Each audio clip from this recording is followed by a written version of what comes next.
Hi, my name is Hidden, and there is no joke. I am in hell. Today, I come to you with something that I debated a long while on making. Not because I don't think it's not worth talking about, but rather how complicated this all is because of how many claims there are, most of them made through either biased or straight up deplorable people. But after letting it marinate for a while, I haven't really seen anyone else talk about it. So let's do this. Today, I am talking to you about Courtney Peet. This video is probably going to be long, confusing at times, and sometimes based on people's testimony. The reason for that being the following. Courtney's first server and any following servers don't exist anymore. Most of the claims of misdemeanor towards children come from these servers and Courtney's DMs. While I was able to obtain partial logs of these servers, large portions could not be saved. A lot of Twitter, Tumblr, and other social media accounts in this have been deleted by now, leaving only traces of the moment in screenshots that I could slap together. A lot of testimony or previous callouts were made under duress or under the guidance of someone else's influence, mainly documents that pertain to the Poppy and Zena timelines. I have linked material that's since been updated, as those should be the most current views of the people involved, and I would advise taking any non-screenshot proof you may find from previous callouts with a grain of salt. So I will state right now, most of what I'm talking about is at times alleged, sometimes has no timestamps, and is based on anecdotal evidence only. So please do your own research and come to your own conclusions. I will make it a point to downright state when things are testimony or anecdotal. This video also will only address what are important incidents of Courtney messing up tremendously over interpersonal petty beef. So if you see parts missing, that might be why. This will, in fact, be somewhat chronological, and I will address Courtney's big controversies, or much rather her actively predatory behavior, throughout the video, but specifically near the end. This video will be chaptered for convenience, but I do want to give you an idea of just how steep the decline of this woman is, and how actively destructive she's been for her time online before we jump to her truly heinous actions, because this is a pattern, not an exception. Know that anything I found worthy of being called child endangerment or predation online has been reported to the proper authorities before this video was made. Please also be aware that I will speak in this video assuming most of you have basic level knowledge of Lily Orchard, the BlackGryphon allegations, and the Saberspark allegations for brevity. If you do not have this knowledge, I have linked adequate resources in the description. Let's get into this. But before we start, eyes on the screen for a moment. This is important because your mental health will always matter more than new internet tea.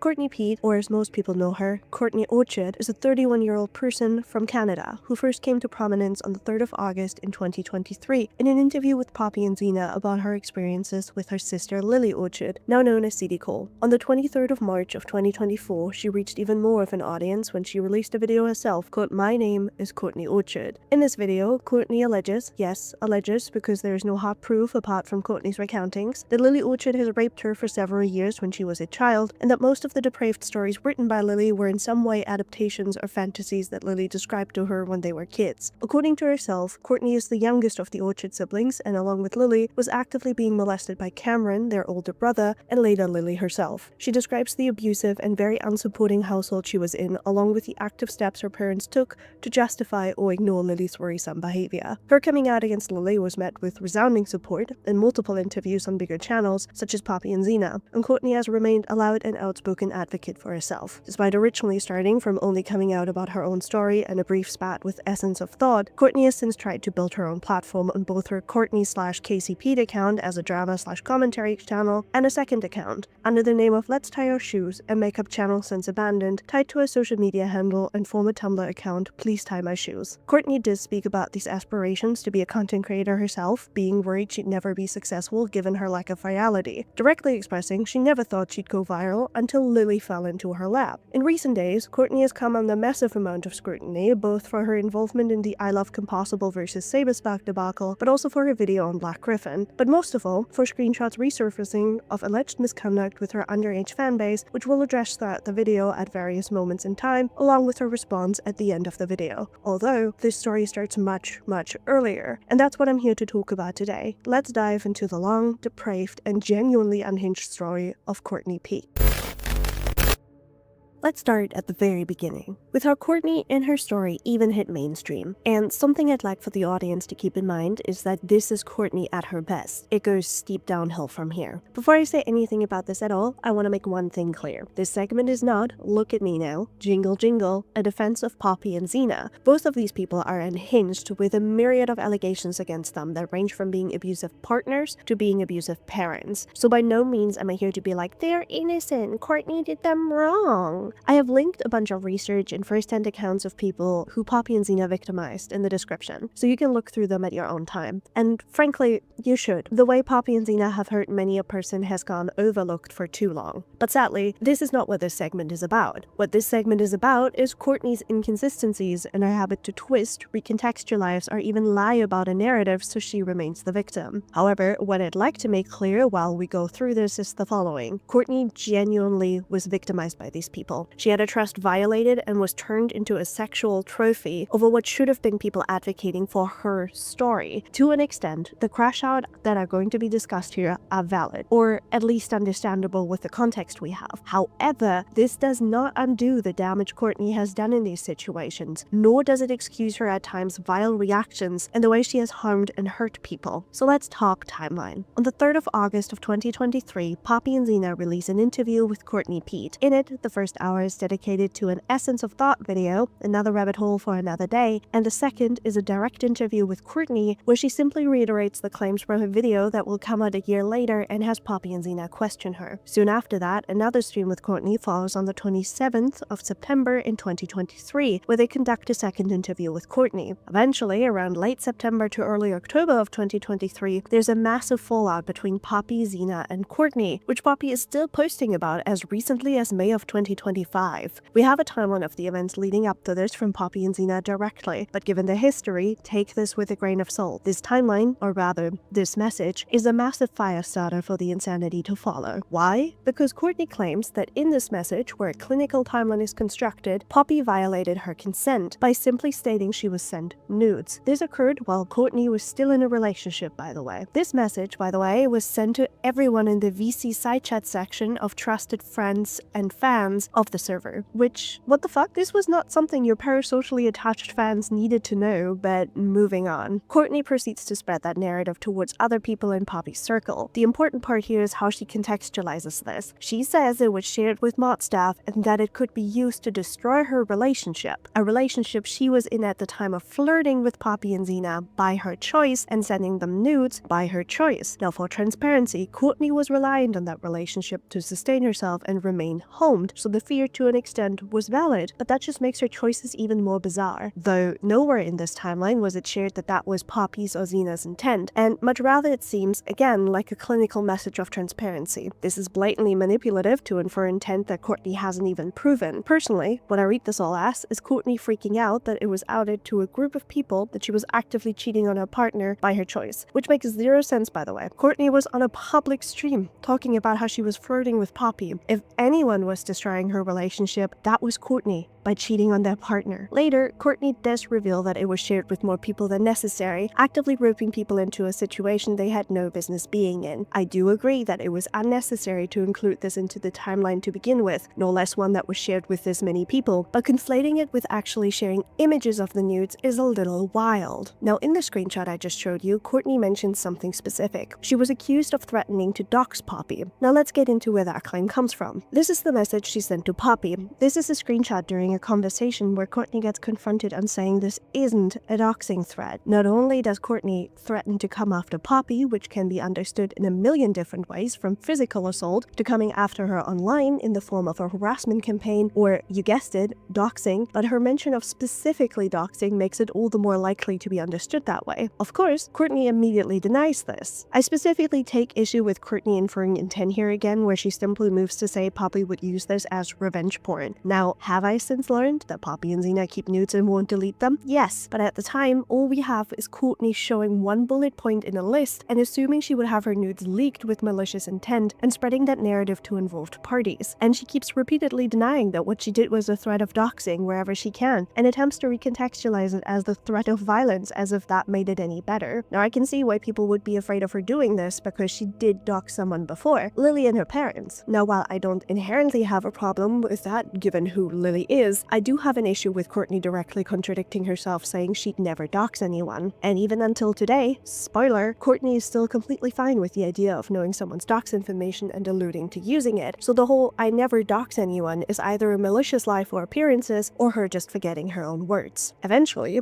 Courtney moves on from just violating my consent through sharing the fact that I send nudes and starts going into an absolute implosive direction. I will state again, I do not defend Poppy's actions here. I think realizing Poppy is a dangerous degenerate that shouldn't have a platform. This is not what this is about. This is about Courtney. So the next part Courtney brings up is how she was sent incest furry porn as a CSA survivor. This is 7 layers of fucked up, and I don't think I need to tell you people that. Something very interesting to note about Courtney talking here is how she specifically talks about only needing Poppy for her platform. The quoting Courtney's speech here, what she is talking about is that she needs someone with a larger platform to break her story for her so it actually reaches an audience. She needs to borrow someone else's credibility. Now, will I say there was very clearly a power imbalance between Poppy and Courtney, especially given they were the first channel to break the news regarding Lily's story? Yes, but a lot of people have read this phrasing as an active choice on Courtney's part to use someone larger for their platform. Courtney's crash out here feels valid. To have a larger creator whom you trusted with a very sensitive story sit there and attempt to use you for sexual pleasure by sending you the very thing you were harmed with is completely unacceptable, though I personally do not like the comparison she draws with Lily here. It feels a bit weaponizing of her trauma, and her point could have easily stood without it. Courtney even gives us a more in-depth explanation of her feeling at the time. Her compliance was a trauma response over actually enjoying the conversation. This is frankly made worse by the fact that Poppy and Courtney had been in contact for almost 2 months before the actual stream occurred and were actively flirting with one another. Poppy weaponizing that leverage over Courtney as the person breaking the story is inappropriate, and someone needs to explain to me why she had her very first thought be, let's flirt with this incest survivor needing my help to come out, over let's help this survivor by elevating her voice. But priorities are skewed in the land of Poppy and Zena. That, and they had apparently a conversation where they talk about their CSA and how it caused them to enact sexual things upon other children as a result of their trauma, and how the trauma had resulted in Courtney fetishizing her assault for a while and Poppy developing an incest kink. I am not going to comment on this. I am not a licensed professional, and I do not want to make a statement on whether or not this is a way in which survivors deal with their trauma. I will include Poppy's claim of what happened to her because it'll become important as we go. This conversation clearly happened before the stream ever occurred because it is addressed directly on the stream on the 3rd of August in 2023. Well, and I remember you saying that you and I share something in common, and that is that as kids growing up as both victims of CSA, we both had a tendency to share that with others. I did that when I was younger, reenacting the stuff that happened with me and my cousin to another girl, and then you had also mentioned that you did some other things with some other girls as well. I did, like, there was early on when I was like really young, when I was like 6, I was way too advanced, like way too forward with little girls my age. But like later on in life, when I was like 12, 13, it's just like, oh, we're all at a sleepover, let's play truth or dare and dare each other to kiss.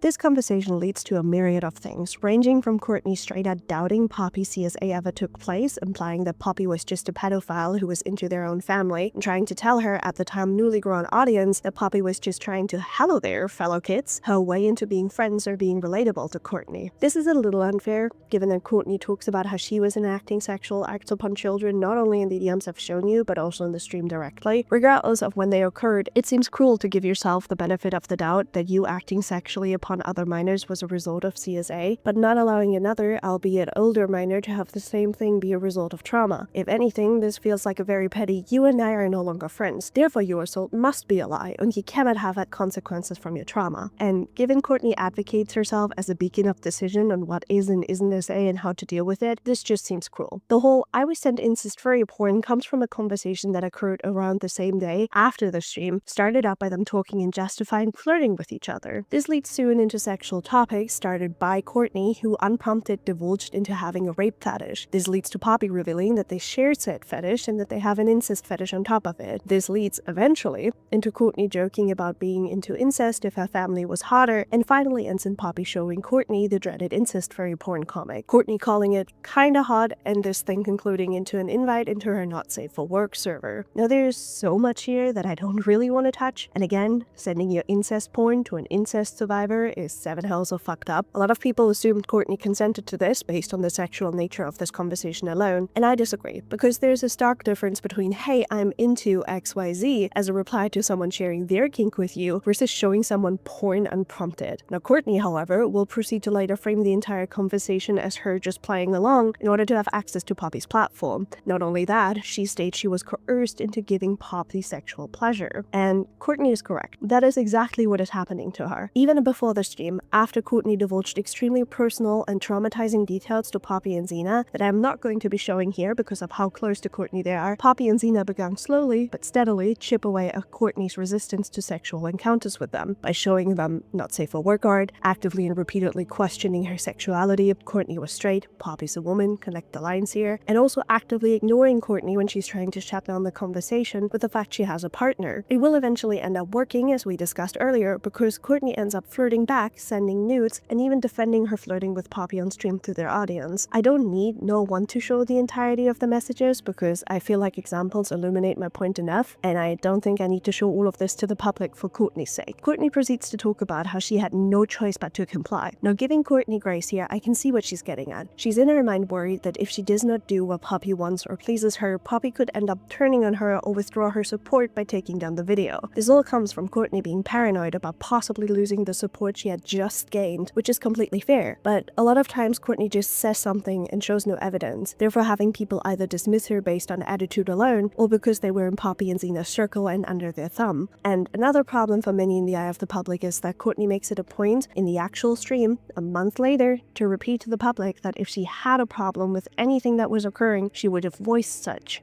Simple. It's really that simple. I have been friends with Courtney 2 months before that video came out, and we had already been flirting in DMs and just joking around and talking about random stuff, including random fetishes. Like, the idea that I can't flirt with my friend to bring levity to the actual conversation. Not only is that infantilizing to Courtney, which I take offense to, but it's just plain trans misogyny. It is just you guys, it is just these people playing the whole trans women are predators game. Because if I was a cis lesbian and I did that, none of y'all have a problem. And it also like negates the fact that I'm right fucking here. And, you know, like some people have said it like in the chat earlier, like apparently people find it admirable that my sister has this big platform and yet I'm willing to just be like, yeah, fuck you, she's a cunt and she molested me. And like, do you really think that does anybody really think that if I had a problem with something, I wouldn't just fucking say it? Have I come off as shy once? Right? Like, that's just the word, like, the worst part for me is just like, excuse me, did you not get a read on my personality throughout that whole thing? I am very capable of a clapback. Well, and again, I just think it's really invalidating to be like again, like people with like who have CSA in their background, like we're not allowed to flirt. Now, while it's very likely this is just an attempt to please Poppy and keep access to the resource that is her platform, she does hold out for another month and beyond, even defending her interactions with Poppy and Zena. Really though, like, sir, this is a YouTube comment section. Like, Also, there's a bunch like infantilizing Courtney and I, and I'm like, I know we're not. How dare you flirt and laugh with a 30-year-old woman? Oh, and there was somebody too that was like, was this the one where somebody got angry about you talking too much? And just take what was handed to her. Again, I can understand this is extremely likely to have been solely to keep access to Poppy's platform and not have her story taken down, along with being actively screwed over by Poppy and her need to turn Courtney into a sexual conquest, but the way she frames a lot of what happens and her retellings through the perspective of betrayed emotions and not factual occurrings, along with usually having no evidence included and making worst-case assumptions, doesn't really help her. Now, Courtney's behavior during this didn't just extend to Poppy and Zena, but their partners as well, such as Courtney actively making fun of one of Poppy and Zena's former partners that I will not name here, they've been heard enough, making an attempt on their life, talking about how Poppy and Zena didn't care about them because they were too busy trying to sexually interact with her. This also includes Courtney repeatedly comparing them to Lily and ending it on telling them to go through with it and calling her a worthless flashlight. All this, allegedly, because they didn't blame Poppy and Zena for their attempt. I don't even know where to start with this one. This is genuinely disgusting. Regardless of how you feel about someone, actively making fun of their attempt, insulting them, and telling them to go through with it, along with playing trauma Olympics because you tried to off yourself more is, man, this is downright near psychotic. And while I can give some sort of credence because Courtney went through a lot and might not be equipped to handle public attention the way she did, this is just proof that she isn't able to handle her platform. Playing the they chose me over you card when someone's just coming back from an attempt, especially after you tried to frame those people for violating your consent, is wild. Yet here you are, using their attention as a trump card. To a much lesser extent, this behavior continues with someone named Nightwild, who happens to be the person that made one of the two documents on Courtney. Their fallout started because Poppy had asked Night to step out of Courtney's server due to what she perceived as Courtney's persistent slander of Poppy. It is notable at the time that Night was 19 and being heavily manipulated and abused by Poppy. Night obliged, and Courtney immediately DMs them about it. The DMs between Night and Courtney are genuinely uncomfortable to read. It's a lot of emotional manipulation about how Courtney is so sorry that the space wasn't what they needed, and that she'd hoped they'd be okay, and that they were such a great addition to the server, and it ends in another invite back, along with the revelation that it was Poppy who asked Knight to leave. This eventually turns into Courtney not only recognizing Knight was being manipulated, but also recognizing abuse. Knight also directly expresses they were scared of Courtney and were nice to placate them, which leads to Courtney crashing out, calling them a parroting doll, and telling them that she will no longer worry about them since they're being disingenuous. Reminder, Knight was 19 during this and actively being abused by Poppy and Zena, something Courtney, an almost 30-year-old at the time, recognized and had experienced herself, only to then turn around and offer that she'd take Knight back whenever they decided Poppy and Zena were bad. The instability of, hey, you suck, you're disingenuous, and I'm not worried about you anymore, versus, oh my god, come back you poor baby, you did nothing wrong, is tonal whiplash at best and emotional manipulation at worst. This interaction is so disheartening. Courtney recognizes that Knight is a young, 19-year-old victim of Poppy and Zena's abuse, and then makes the situation worse by consistently swinging between, oh, you poor baby, come here, and I no longer care about you because I'm mad at you. Courtney does not know how to assist people in abusive situations, sexual and otherwise, and more often than not does more harm than she actually helps, which is why I genuinely think she has no business touching these situations. The last few things I'll mention here is that Poppy and Zena have since disavowed Courtney and shared as much in their description, whilst Courtney makes a passive-aggressive remark regarding them and points to the furry porn directly. What breaks my heart especially is that the entirety of this being Courtney's head start will ultimately be the cause of the downward spiral that is to follow, because this was the first time Courtney trusted someone not only with her story but also herself, and had that trust deeply and wholeheartedly violated, being turned yet again into someone's sexual object of pleasure. Let me conclude the section with the following. All of these people suck. All of them are awful in their own right with their own massive controversies and allegations, but this video is about Courtney, and Courtney will move forward to become an inconsistent, cruel, and vindictive person, but also remains a victim of people around her. What sucks here is that instead of recognizing her abuse needs addressing and extensive work offline, Courtney proceeds to cope in the worst way she can, rewriting history and anger, hurting everybody around her in the process, including the people she claims she wants to help.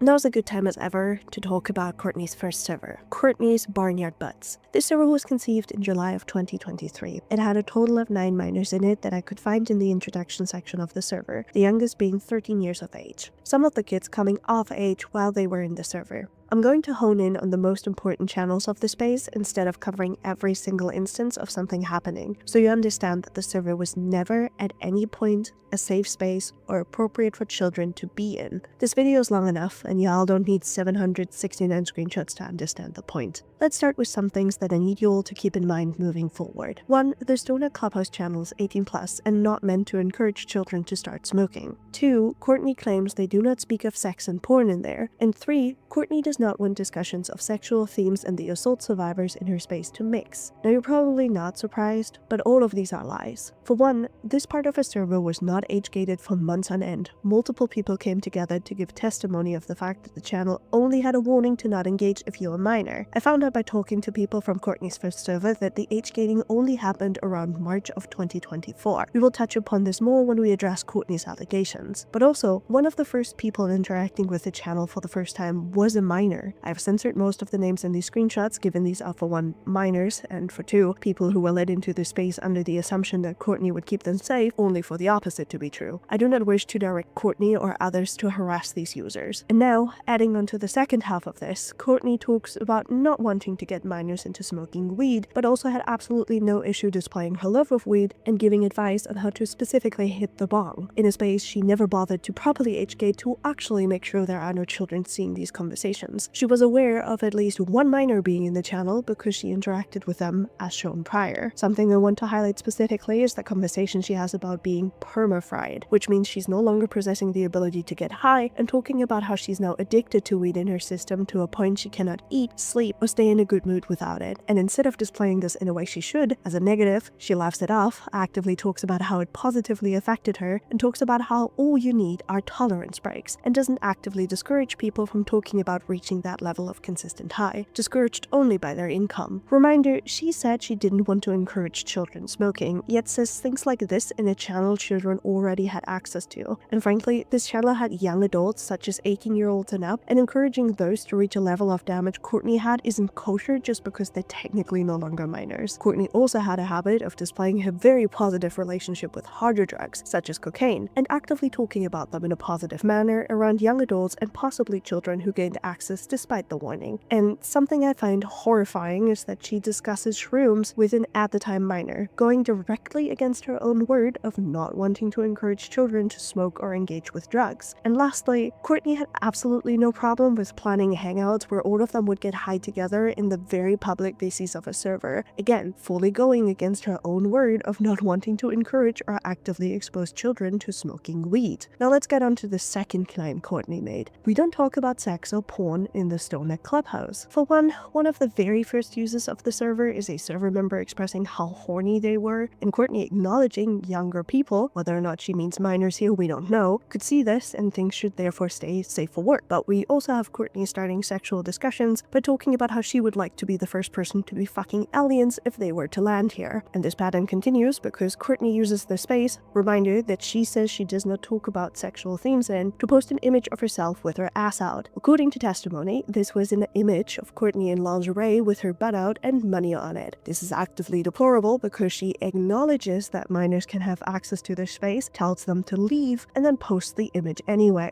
Despite the image not existing anymore because it made people uncomfortable and Courtney ended up deleting this, we know this because it ends up discussed later in a discussion about how the image was 18 plus and why the space is 18 plus, a conversation in which Courtney ignores someone asking if this was now a not safe for work chat, and Courtney acknowledging what she had posted and the fact that she should have at least spoilered it. Reminder, she says she does not want to mix sexual themes with the survivors, but we'll get there in a bit. There's also a conversation about flashlights, again started by Courtney. I think you can now slowly see a picture. There were very much sexual themes present in the channel, and more often than not, started by Courtney. Let me give you just a few more examples. Here's Courtney talking about the sex organs of the Grinch and making the assertion he functions like a dog, and keeping the joke going for an uncomfortable amount of time. Here's her randomly starting a conversation about selling used underwear, and as a last example, her starting a conversation about her personal sexual interests and kinks, as in being a monster fucker. Reminder, all of these are excerpts and not exceptions. There's more, but this is simply to paint a picture that it was very much normalized to talk about these topics within the 18 plus channel, and Courtney was a huge part of that culture, whereas yet all of these were before the channel was properly age-gated too. But now,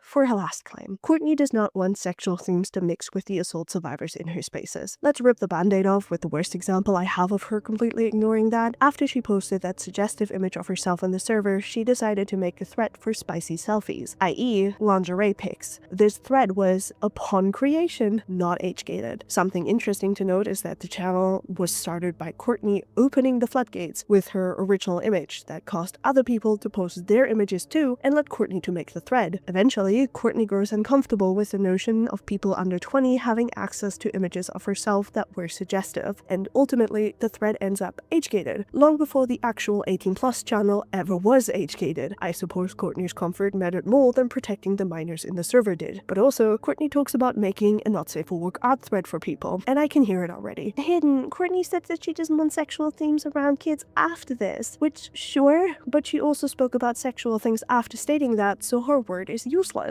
And also, let's talk about how Courtney would actively participate in sexual discussions in the general chat of her server. Again, these will be excerpts over actively spamming you with screenshots to paint a picture of what Courtney was okay with being discussed within, such as having conversations about kings, having her staff discuss porn in Game of Thrones with a literal minor, discussing sexual lyrics of a song, and Courtney actively discussing her assault with a literal child. And yes, Courtney would be aware of this kid being, well, a kid based on the role alone, and chose to continue the conversation anyway. She talks about porn bots, and lastly she brings up 2 girls 1 cup too. And I think that's enough of an excerpt of what her general chat, reminder, the main channel of communication everyone had access to, allowed and would be fine with. So much for not wanting to mix sexual topics with survivors. Now there's one last thing I'd like to talk about. There were 2 channels in the server that sadly were not saved, so I cannot access them, but I have enough active testimony to believe they existed, which are the Poppy and Zena venting channel and the Lily Orchard venting channel. Neither of these were age-gated. How do I know this? There's a Tumblr account under the name Poppy and Zena are predatory that briefly talks about their experiences in those channels. Specifically, how they were extremely uncomfortable with a 15-year-old having access to a channel where intense predatory actions along with incest, graphic details of rape, and child porn were being discussed. Now reminder, this is testimony, so do your own research and season with salt when needed. They bring up how Courtney reacted extremely negatively to them bringing up their concerns of allowing children to access these channels by telling them they were on thin ice. Courtney's excuse, according to the Tumblr, was that Courtney felt victims of Poppy and Zena and Lily Orchard should have to partake in graphic sexual discussions because they deserve a space to vent too. Now personally, I genuinely think there's a difference between letting children vent about their trauma, as Courtney allowed them within the venting space, and confronting them with intense discussions of rape, sexual misconduct, and worse in the same room that adults are speaking about these things. There are no mature 15-year-olds. Trauma you experience does not make you mature enough to discuss these things. A traumatized child should be heard and actively pushed towards the right sources for help to grapple with what happened to them, not be pushed nose first into much worse content they have no concept of how to deal with yet. But again, this is all testimony. This server ends up deleted because according to sources, Courtney had a brief spat with a friend of hers and decided to take away the space she made for people that experienced similar trauma to her own, a space where children and victims were meant to be heard, because ultimately, Courtney's needs will always matter more than the victims she claims to care so deeply about.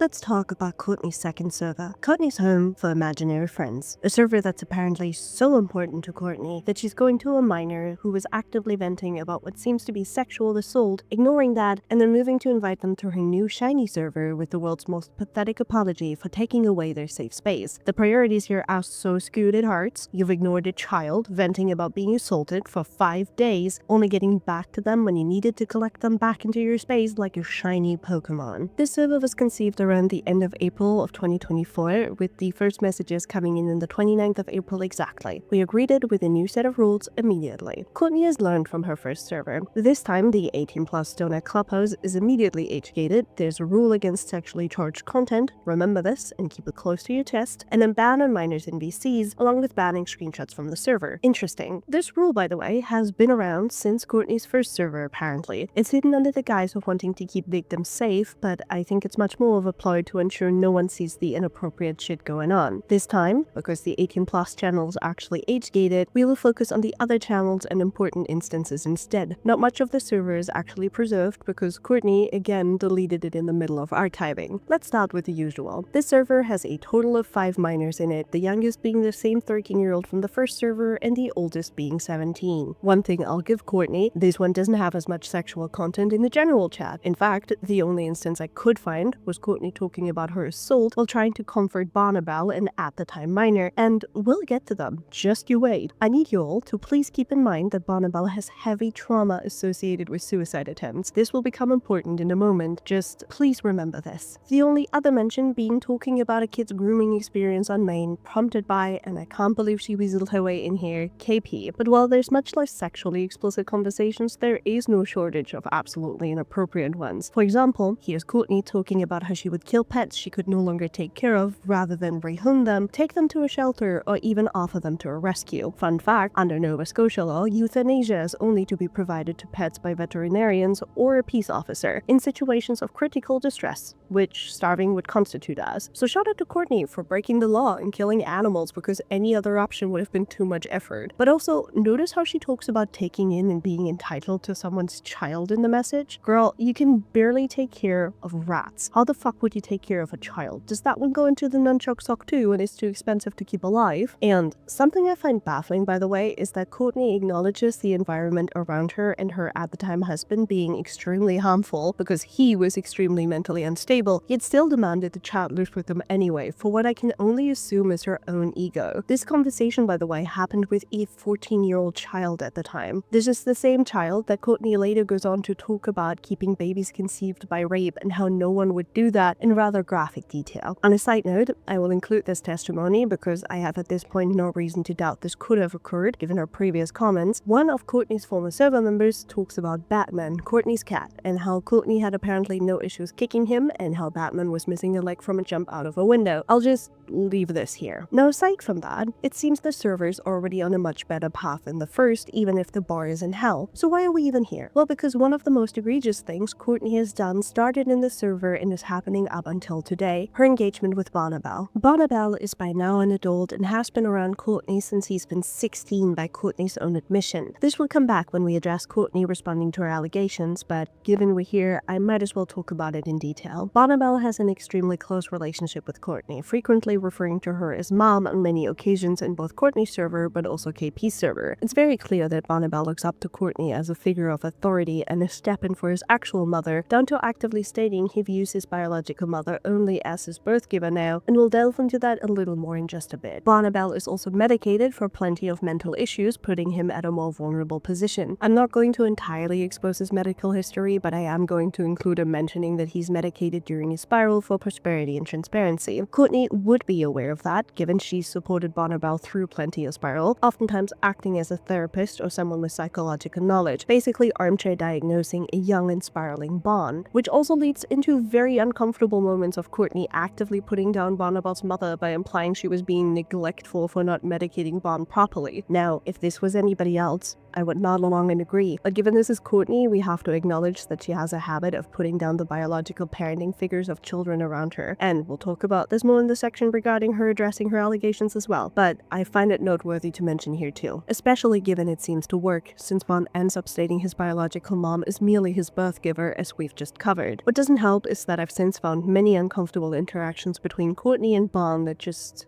look at this. Here Courtney sees Bon actively seeking out a conversation with a clearly sexual background, talking about kinks, and not only downplays what the adult did, i.e. talking about kinks around children, but also tells Bon that Bon is at fault for engaging with a conversation to begin with, as if, I don't know, it wasn't her fault that an inappropriate conversation was occurring around children in her server. These are the kinds of values Courtney puts upon the children that look up to her. It's your fault when the adults sexually interact with you because you started it. While I can understand the argument at a core that as a minor you shouldn't engage with conversations that include inappropriate topics with adults, Courtney makes it a point here to place responsibility solely on Bon, the at the time minor, when it isn't. It's on an adult to see a minor engage with inappropriate topics and shut that conversation down immediately. Courtney talks about wanting Bon to come to her when he's uncomfortable, yet when he does, like right now, where he clearly expresses he was uncomfortable, Courtney shuts him down and places the blame on him instead. I also like how Courtney entirely ignores that a broad conversation around kinks was happening around kids, because if it happened around Bon, it happened in a non-age gated part of the server where other minors could access it, after acknowledging that kinks are always sexual, so a sexually charged conversation was going on around children with adults present, and Bonnabelle, a minor, was allowed to partake in it. It's so harmful for Bon to be told that he's to blame for inappropriate sexual conversations to happen around him, because he opened Discord that day and partook in an ongoing conversation, when it should have been on Courtney and the adults in the room to not have that kind of conversation around him and shut him down when he's partaking. And this mindset will begin to make sense moving forward, because Courtney is one of the adults who frequently and graphically discusses sexual content around Bonnabelle, so it absolutely seems in her interest to place the responsibility to speak up on the minor during these situations, where adults are having discussions around sexual content and topics around them. For example, and this might be a familiar screenshot, here's Courtney actively and in detail allowing someone to describe the porn that Poppy and Zena sent to her, to Bonnabelle, a minor, along with actively going into detail about how Poppy was deriving sexual pleasure from that. As for how Courtney engages with Bon, but also the other minors in the rest of the server, there's two channels that were still not age-gated. The Lily Orchard Venting channel and the super secret special Lily Underground No Sharing channel. Both of them gave Bonnabelle access, meaning they were possibly accessible to other minors as well. Again, we talked about this, letting children access a channel in which Lily's actions, incest, rape, child porn fanfictions, and everything else around her are being discussed, even if they're victims of Lily themselves, is inappropriate. These are not topics that are suitable for children, especially not with adults discussing these actions in detail repeatedly. But here's proof that children had access to the channel. Here's Bonnabelle for one, directly engaging with these topics, talking about porn being shared. Here's another minor, this time a victim of Lily's, interacting with the channel and directly being confronted with talks of child porn by Courtney. And just to give you an idea what's being discussed in front of children here, we have talking about revenge porn and rape, actively putting attention on a site that allows you to post just that and drag your access history regarding sexual health, drugs, and more, talking about wolf porn, thanks KP, story and joking about putting it into a public Google document. Here's Barnabelle literally offering to go into a Poppy and Zena's Discord, a Discord that Courtney just acknowledged had porn and other inappropriate things in it, in an effort to pay Courtney back, and Courtney putting zero effort in telling Bon a hard no about joining, instead focusing on expressing her anger towards Poppy and Zena over discouraging the child in her midst from joining a space that Courtney, as we've covered in the Poppy and Zena section, thinks is run by an incest kink-having abusive pedophile. The lack of immediate "no, you're a child, do not engage with this" is frankly baffling and shows Courtney's priorities in this. But also, we're discussing incest and rape with Barnabelle, an at the time minor. And this is such a side note, but wow, KP, you really are out here discussing rape and porn and incest around literal children and not losing a word about it. It's now no longer coming as a surprise to me that you're covering for Courtney continuously, because you've been quite literally a part of her most controversial times. You were in the server when she ideated in front of a child. Sure, maybe not aware, but you certainly were aware that children were engaging with material not suitable to them in multiple channels, and you actively partook in this by talking about rape, incest, and porn, sometimes in their presence. Good fucking lord, you shouldn't be trusted with children in your spaces. Anywho, that's enough about this channel. Let's talk about the specially underground channel. This seems to be a more secretive channel solely for people that Courtney trusts, and this one also had one child in it, Barnabelle. And I'ma be for real, even one child in discussions about rape, incest, and CSA is one child too many. But the fact you're playing into Bond's emotional and parasocial attachment by making him privy to heavy discussions of his trauma and discussions of rape, incest, and pedophilia is baffling to me. Why was that necessary? And again, we've settled at exposing kids to entirely unsuitable topics, talking about incest porn and even educating an underage Barnabelle on what hentai is, because that's normal and not predatory and irresponsible at all. And instead of stopping the conversation here, we continue to talk about different kinds of porn and the fact you can make money by drawing porn with a child, along with talking about the porn Lily likes and commissions, again with Bon, a minor, being present. And this is a side note, but it's so disgusting to see Barnabelle speak about his faith, and he follows this up by talking about how his faith helped him through the most traumatic experiences in his life that I'm not choosing to blast to the world, only for Courtney to pivot to how God allows baby rape and trying to dismantle Bond's faith on the basis of her perception of God and faith. And frankly, that's where I'm gonna leave this section at. Again, I'd rather not overwhelm you all with screenshots. This video is long enough as is. The main takeaway should be that while there were improvements on the security of the servers, such as no longer allowing provocative or not safe for work pictures, along with better moderation and finally age-gating the 18+ sections, there's still just as many flaws as before, if not made worse this time around. But there's one thing in the server that genuinely crosses a different kind of line, and it's something Courtney conveniently never addresses when confronting her allegations. During one of her suicidal episodes, Courtney goes into the non-age-gated venting channel of the server, where multiple children have access to and frequently post in, because, reminder, a lot of children in Courtney's spaces are either victims of CSA or abuse in general and view her server as a safe space they don't have elsewhere, and begins venting about wanting to kill herself, since she's at the risk of going homeless. She goes on a long tirade about everything that's wrong in her life, and to make it clear, I'm not shaming Courtney for being suicidal. Ideation cannot be controlled, and I'm genuinely understanding of the fact that Courtney struggles with her mental health, but what she doesn't get to do is put the burden of comforting her and stopping her spiral on the children in her spaces, especially the ones that are attached to her on an emotional level and look up to her. Because here's the thing, it's Barnabelle, a child who calls her mom and genuinely adores her to levels of replacing his biological mother with her, that tries to talk her down from her spiral. How do I know this is Bon, by the way? I can see it in the experts of the server, meaning she did this to a vulnerable teenager that's been around her since he was 16 years old and saw her as his actual mother, actively telling this child that his input was worthless and unhelpful. A child that,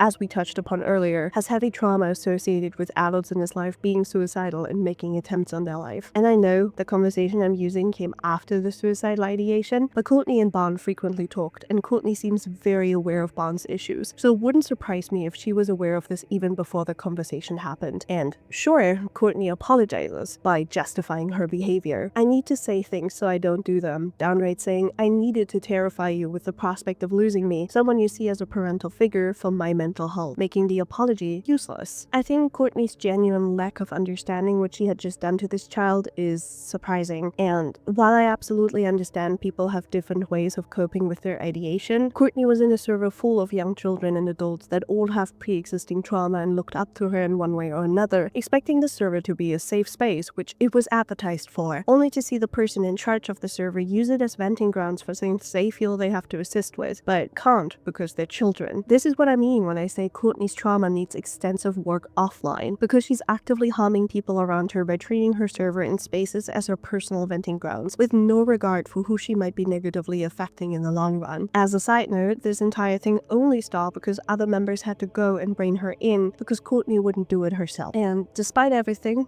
despite the inappropriate conversations around him, the normalizations of being involved in these topics, and learning that the responsibility is on him to speak up when adults engage sexually with him, Barnabelle is still in contact with Courtney until today, actively defending her in comment sections, being in her streams, such as the one where Courtney is defending her allegations, and is still in her server, which we'll get to later, which just showcases how far Courtney's influence on Barn goes. Barn knew Courtney since he was 16 and is now so deep in the sauce that not only does he not recognize Courtney's behavior as completely unacceptable, downright laughing when concerned people reach out and try to confront him on it, but also sticks around, adopting Courtney's views and values on things, defending Courtney's asinine and insane actions, and engaging with a community that Courtney has built, none of which seems to be healthy for him. But as we're gonna touch upon later, this is neither the first nor the last kid Courtney did this to. For now, I'd like to focus especially on Barnabelle and how he's been conditioned by Courtney to accept extremely inappropriate conversations happening around him, how he's been told that if adults engage with him in conversations of sexual topics, the burden is on him to speak up, which now makes sense because Courtney was one of the adults that frequently spoke inappropriately around him, downright exposing him to rape, incest, and porn he clearly hadn't had knowledge of before, and not discouraging him from seeking out to expose himself to more, such as him joining Poppy's and Zena's server, and including him in special little sections of her server that others didn't have access to. Now,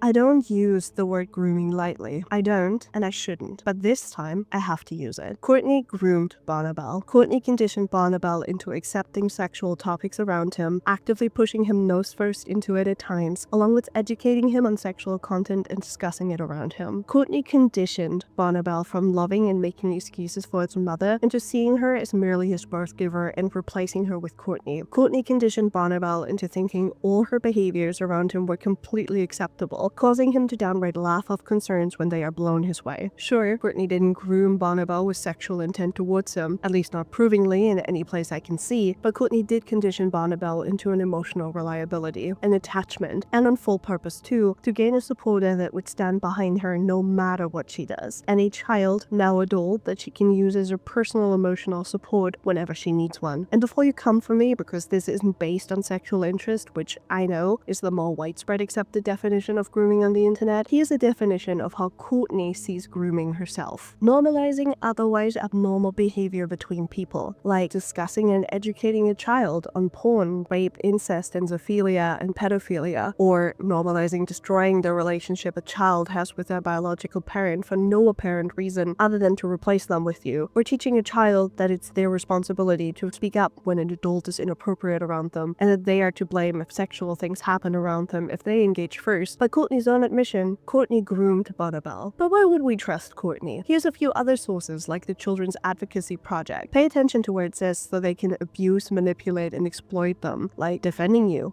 like defending your interactions with them, like being your emotional support despite them suffering through their own issues and them being a child that would inherently feel like they're responsible to keep you happy and assist you, like replacing their own mother and their mother standing with you. Or maybe closer to the definition from Gateway to Solutions. Again, pay attention to the part about building a relationship with the intent to manipulate and exploit mentally, sexually, or physically. Specifically, look at all the steps here, all of which is something Courtney did. Courtney built trust with Barnabelle by actively supporting him at his most vulnerable, downplaying his mother and allowing Barnabelle to call her mom, even downright seeing Barn state Courtney had replaced his actual mother. She built a close relationship to a point Barn shared pictures of his baby sibling, talked in detail about his traumas and mental health, spiraled in her server, talked about his triggers and fears. She showed herself as a supportive, kind, and genuine person that Barn ended up looking up to and growing close to, up until today. Courtney maintained that role up until today, whilst Barnabelle is still an adult, and while there is no proof proof of Bon referring to her as mom, Bonnabelle is still in her server, is still interacting with Courtney, and is still defending Courtney, meaning the emotional attachment and mentorship is still there. Courtney also actively played down her behavior regarding Bonnabelle in a stream we'll cover later, where she speaks for Bonnabelle even while Bon is present, making them assist in the downplaying of their relationship. Even when Matt's waffles confronted Bonnabelle and Courtney made it a point to discredit Matt as somebody insane and untrustworthy, downplaying him as just a dick to Bonnabelle directly, which inherently would lead to Bonnabelle dismissing Matt on basis of his experiences, but also the view that Courtney has instilled in him as an authority he looks up to. And it ends up working. Bonnabelle straight up refers to him as just a crybaby and non-threatening, meaning she clearly adopted Courtney's views on this. And lastly, creating secrecy. Courtney doesn't threaten Bon, at least not what we can see, but what she does do is teach Bon that the responsibility for speaking up regarding inappropriate encounters with adults lies with Bon, and that if Bon engages in that behavior first, the adult is not to be blamed. This inherently is going to cause Bonnabelle to stay silent if an adult acts inappropriately around him or directly discusses sexual topics with him, because Courtney taught them that you don't get to cry wolf if you engaged with it first, which means Bon would never feel like he could speak up about how Courtney acted around him, because in his mind, he engaged with it first, and therefore the responsibility is on him and not Courtney. Courtney even downright coaches Bonnabelle on not speaking up or being publicly angry about the grooming accusation, and telling him to stay calm because being angry will only raise suspicions more, and how people are going to think there's actual credence to these allegations if Bon publicly speaks about this and gets angry, and worse, Courtney downright admits to having influence over some children. And not only that, but Courtney does foster secrecy in another way, by letting Bonnabelle access information no one else could, the Lily Underground channel, a channel where intense sexual topics were discussed with no filter, where Bonnabelle got educated on things like hentai, zoophilia, pedophilia, incest, and rape, and a place he could never openly speak about because Courtney placed the caveat of don't share anything discussed in here onto the channel, and Bon, as emotionally attached as he was, would not want to break that kind of trust. The NSPCC even defines different angles of a relationship a groomer can build, including a mentorship and an authority figure, both of which could be applicable here. Now come for me all you want. Oh, Courtney doesn't have sexual interest in Bon. Courtney doesn't want to sleep with Bon or satisfy any sexual needs with Bon, at least not provingly so. No, but Courtney wanted an emotional bond with a minor that is so strong it replaced the emotional bond with that person's birth mother, because of Courtney allowing it to, and now causes the person to defend Courtney whenever she gets attacked, laugh off any concern, and remain in contact with Courtney to this day. Courtney actively allowed sexual discussions around this child, partook in it, and even educated this kids on sexual topics. You don't want to call it grooming? Fine, but to condition a child to accept sexual content being discussed with and around them in graphic detail and foster an emotional bond so strong that it replaces the one with their birth mother should be reason for concern, regardless of the semantic label you're putting on it. And it's obvious Courtney's influence over Bonnabelle holds up until recent days. Bon downright adopts Courtney's asinine claims of Beckett as a rapist and a creep, along with Courtney, and calls them childish. Bonnabelle comments on community posts, adopting the view that people calling Courtney out are merely throwing tantrums and just can't take no for an answer. So clearly, it worked. Courtney created someone who absolutely is dead set on looking past every flaw Courtney has, fully yes-mans her at every turn, and defends her wherever they can. And all that because Courtney has conditioned them to do just that since they were a minor, by fostering an emotional attachment with a mentally ill child at their lowest point. This is predatory, whether or not you want to call it grooming, and it deserves the scrutiny it has gotten. Now let's talk about Courtney's more public engagement with SA and CSA allegations and allegations of grooming though. I specifically wanted to insert the next two sections, despite them mostly already being public and known to most of y'all, because it is baffling how Courtney will proceed to speak about grooming techniques as A and CSA in the eye of the public, and not for a moment recognizing that any and all misdemeanors she points out are directly applicable to her and her actions, the only difference being that her actions weren't as public until now. Given that we are going to discuss Courtney addressing her allegations soonish in this video, it's important to me that you hear her standards regarding these things directly from her, and they are the most obviously publicly addressed in the two situations we will cover next. I'm skipping a bunch of petty interpersonal bullshit in between her servers and now. The interpersonal beef is about someone, according to Courtney, cosplaying as Lily Orchard, a pedophile and a rapist, and Courtney and them being at each other's throat over this because a lot of people disagreed with Courtney's spin. The reality is, Say Scribbles made a parody of Lily Orchard's video in style for April Fools, something I would personally disagree with as I find it very distasteful, and Courtney proceeded to go mental over it. I will not talk about that in detail because there's frankly more important things to talk about, but I know people would demand a mention of it or inquire about it if it was missing, so here you go. So what's more important? Courtney attempted to gain more of a platform by covering essay and predator allegations. We have finally arrived at the BlackGryphon allegations. Again, I'm not here to cover those. Go watch Beckett, who actually talks to Claire and Michelle, the alleged victims, link in the description. TLDR, BlackGryphon was accused of having groomed his now wife Claire, Sweetie Belle's voice actress, since she was 13, and Michelle, Claire's best friend since childhood and Apple Bloom's voice actress. Claire and Michelle vehemently refute this, and there is, to my knowledge, no conclusive evidence on whether or not this did occur, but rather people going off of speculation and testimony from people. This feels weirdly familiar. I'm not here to cover this or place judgment on whether or not Gabe is or isn't a groomer. I have not looked enough into the situation to make an end-all be-all statement, but I will agree with what many other creators have said. Seeing Gabe and Claire's relationship as morally objectionable is fine. That's between you and your morals. Even calling Gabe out for festering parasocial relationships and playing into them, as was apparently the culture in the brony fandom back then, is completely valid. Having the ick is valid. Presenting sexual misconduct allegations as a fact when there is, to my knowledge, no conclusive evidence is not, and screeching over the affected fully adult people isn't either. Now, Courtney has an actual clear bias here to stat out. She thinks that anything stated in the Sophie Scruggs document she uses as evidence is true, and goes as far as to refer to Claire, the victim in her supposed narrative, as a child bride. Now, I don't really think that I have to tell y'all that this is something insanely fucked up to say about someone who you claim has been groomed since they were 13. This is just wrong, and as an advocate for Claire's victimhood, you shouldn't present yourself as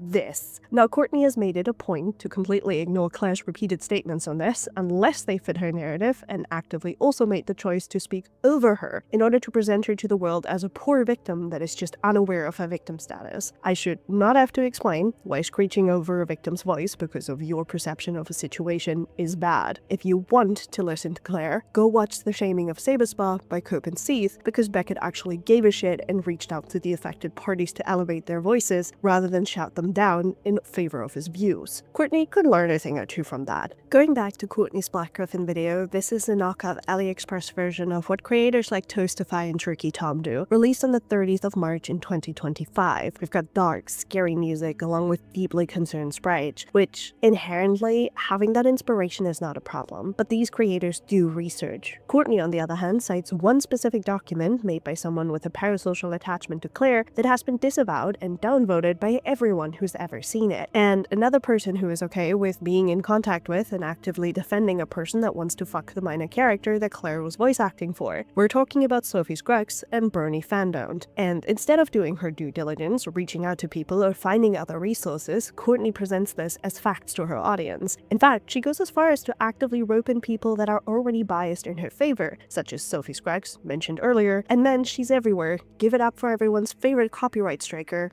KP. I originally didn't care to go into this video, and neither should you, because every person involved in the spreading of these allegations has had skeletons in their closet one way or another. Courtney as well. Courtney, KP is her own can of worms, as many people have figured out these days, and lastly, Courtney brings in Sophie Scruggs, the maker of the document, who not only shared an account with Bernie Fandom, the main person pushing a lot of these allegations and a mess in their own rights, and someone who actively attacked Claire, but also Sophie actively engaged in an insanely parasocial relationship with Claire when Claire barely even remembered her. But upon actually watching this video, there's a few things I want to point out about it, because it speaks miles about how Courtney is willing to treat predator allegations in favor of her bias. So let's talk. Courtney opens her video by talking about herself and Lily, using this time to actively compare what Lily did to what BlackGryphon allegedly is committing by using words such as also.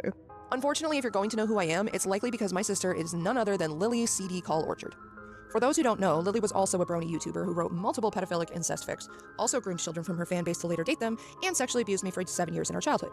I've got a video about what she did to me, I'll link it in the description below. This is insane, given that Lily actually has a documented history of her misdemeanors, such as an admission to raiding Stockholm even existing, the old streams, and so on. Meanwhile, Gabe has a document written by a parasocial wannabe friend of Claire's, and bong. This video starts off disingenuous. Cool. She then immediately admits that she's biased, openly refuses to be objective, and is basing her coverage on her personal feelings. We laugh, we learn, we cope. With that being said, I just wanted to take a second to warn everybody watching that this video is not exactly going to be the most professional in tone. In fact, Gabe, buddy, if you're watching this, you're going to want to pause right here and go put on your big girl panties because this is not going to be fun for you. I am not known for pulling my punches. I am not known for hiding my opinion. I am not known for being diplomatic or even kind to people whose actions I find problematic and predatory. And everything I've seen in regards to making this video gives me zero, I repeat, zero reason to be diplomatic or kind to you. So have a seat, sir. A massive problem, given she's covering allegations that are serious, needing objectivity to discern what is fact from what is speculation. She makes it immediately clear that she's treating these allegations as fact. That I will not be prefacing my words with allegedly, because I am 100% with my whole chest and without a doubt accusing Gabriel C. Brown of grooming his now wife for 7 years before marrying her. I am accusing him of sending a dick pic to a 13-year-old girl and for being an all-around predatory individual with no business being around anybody younger than him. Which is an issue because not only does the main victim in this situation, a now 26-year-old, capable of making her own assessments and decisions, disagree with her take, but also because half her evidence is based on testimony and the other half is misframed screenshots and one Google Doc, rather than, oh I don't know, actual facts in the victim's own words. Courtney also admits that she has yet another personal bias based on her own experience with an age gap relationship. Sweetie Belle, best friend of M since childhood, a young woman 9 years his junior, and someone he had been an influential figure in the life of since her pubescent years, the talk quickly became more public of the fact that from all accounts, it looks like Gabe had groomed his new bride from the age of 14 until she herself pursued him when she turned 20. Now, I know some of my fans are thinking, Courtney, aren't you in an age gap relationship? Why yes, dear viewer, I am. In fact, all I do are age gap relationships. You could say I'm fairly experienced in the matter. I was also an 18-year-old married to a 32-year-old, so I know from experience just how not kosher that kind of dynamic is. This is so fucking silly. Your experiences aren't universal, Courtney, and they don't even apply here. Claire got married to Gabe when she was 24. That's a whole-ass adult, whose agency you keep repeatedly undermining in favor of your narrative. Stop it. Get some help. Courtney then proceeds to imply that Michelle was also groomed by Gabriel, this time with the help of Michelle's mother. In late 2013, while still singing in the US Navy, he was approached by Monique Krieber, mother and manager, momager, to the voice actress of Apple Bloom, who was 13 years old. Monique pitched to Gabriel C. Brown, a 23-year-old US Navy singer with next to no credibility in the kids' entertainment industry, that she didn't know, the idea of him moving from the States to Vancouver, Canada, renting a room in her house, and working closely with her 13-year-old daughter on her singing career. This isn't speculation, this isn't a guess. We know this because M herself has stated such in her own testimony, trying to debunk the fact that Gabe groomed his now wife. So, to throw it way back, my mom reached out to Gabe years ago when he was still in the Navy and suggested we work together, as she would do all the time as a producer with plenty of different people over time. My mom and Gabe's mom oversaw all business ventures, performances, albums, videos, etc. Seriously, who do you think supervised my social media for me when I was a minor and read all those disgusting rumors when they started? My parents. Courtney's refusal to say names here make things so fucking confusing. Michelle is Apple Bloom's voice actress, by the way, and Courtney almost makes it seem like she's saying that Gabe moved into Claire's house. She also spends an exhaustingly long time platforming Sophie's cracks, and since Sophie is also the person who released the dog, Courtney based all her evidence on a biased source, meaning she's also accepting testimony from a biased source. I hate it here. Courtney then uses the opportunity to completely bastardize Michelle's testimony for her narrative. An industry M herself recognizes as a predatory and unsafe one. We already know that statistically the likelihood of a child experiencing abuse in the home rises exponentially the moment you introduce an unrelated male to the situation. And Monique, apparently, by her own daughter's testimony, had such a habit of exposing her daughter to this risk that it was considered normal and okay by the time she was 13. Do you know who else's mother had a habit of exposing her daughter to dangerous and predatory people for the sake of her career? Jeanette McCurdy's mother. That's right, the I'm glad my mother is dead girl. She entirely twists what Michelle is saying here, which is, hey, there's actual children being victimized in these spaces. I wasn't one of them, so stop muddying the waters with speculation. And Courtney does this to fit her narrative, and then proceeds to compare this to Jeanette McCurdy, which doesn't work as a comparison, because Jeanette actually came out about her mistreatment through her mother, her dangerous experiences. Meanwhile, Michelle is begging people not to speculate on her childhood, something Courtney is all too happy to do. She then uses Sophie's testimony again, treating it as a fact with literally no evidence being shown at all. Bloom's voice actress to pull strings. This just sounds like how Hailey Bieber got herself in front of Justin Bieber. Oh, really? I have no idea about that story, but that sounds creepy if that's true. Well, long story short, Hailey Bieber was a Baldwin. She was Hailey Baldwin, and her father is very connected, so basically she had daddy pull strings to put her in front of Justin wherever the fuck he was. Oh my god. That's crazy. Yeah, and she married him. Oh my god, that's totally creepy. I mean, that's totally cute and fine, right? This is exactly what happened with Gabe, and he just fucking did everything he could to put himself in front of her, and then once she was 18, or, sorry, 20, oh, let's get married. And then goes to compare this situation to Hailey Bieber, a woman she's completely fine with seeing mistreated by Justin, by the way, because Courtney can't comprehend a concept unless it's relatable to a celebrity drama she knows about, I guess. She then goes into Michelle and Gabe being speculated as a couple online. While speculation of a relationship between Em and Gabe had been growing online for some time, Gabe's response to the situation was iffy at best. At worst, they read as someone who doesn't want to send the message that they couldn't date to the person they're suspected of dating. I'm like her brother, she's like my sister, we're like family, but the age gap isn't illegal and the age of consent in Canada is 16. And rather than not condoning the people shipping Gabe and Michelle and acknowledging that Gabe probably was uncomfortable with it, just assumes that Gabe is trying to tell people that dating Michelle would be fine, when in reality he was probably insanely uncomfortable with people assuming that he would date a minor at his age. She proceeds to read off sources about grooming as if that proves anything. Courtney then finally goes into Claire's and Gabriel's relationship. Gabriel Brown claims to have met his wife when she was 20, marrying her not very long after, and brushes off allegations of grooming as not possible because they were hardly around each other when she was a minor, and if they were, it was strictly in a professional sense. Now, something doesn't exactly sit right with me in that statement, and it could be because in Em's testimony that she released in defense of Gabe and his relationship, she stated, "Gabe and I and my mom and dad and his whole family immediately hit it off. Our creativity, atypical brains, and sense of humor quickly bonded us together. Our families to this day are still very close.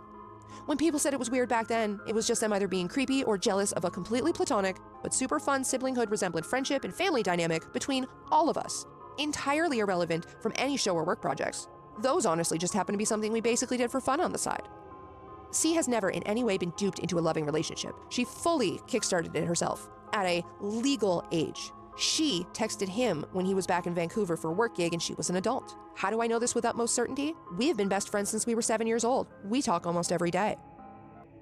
First of all, she gets the timeline wrong. Gabe and Claire met when she was 20, and they got married when she was 24. Courtney deliberately makes this seem worse by presenting it as if they were rushing in to get married when they simply weren't. She almost had a good thing going here where it'd be fine to think that Gabe and Claire dating is morally objectable because of the history, but instead she bastardizes Michelle's testimony to fit a narrative of grooming and the relationship being more than quote-unquote professional. Next, she gets into a weird conspiracy theory about how Claire must have met Gabe before she was 20, because Michelle and Claire were friends as kids. While Gabe was living at your house, with your fun siblinghood resemblant dynamic, making it so the contractual obligations for Gabe were something we did for fun on the side, and C being your best friend you know everything about, she was never at your house? You never introduced her to your adopted adult brother? She never spent the night at your place while Gabe lived there? I personally find that hard to believe, but I digress.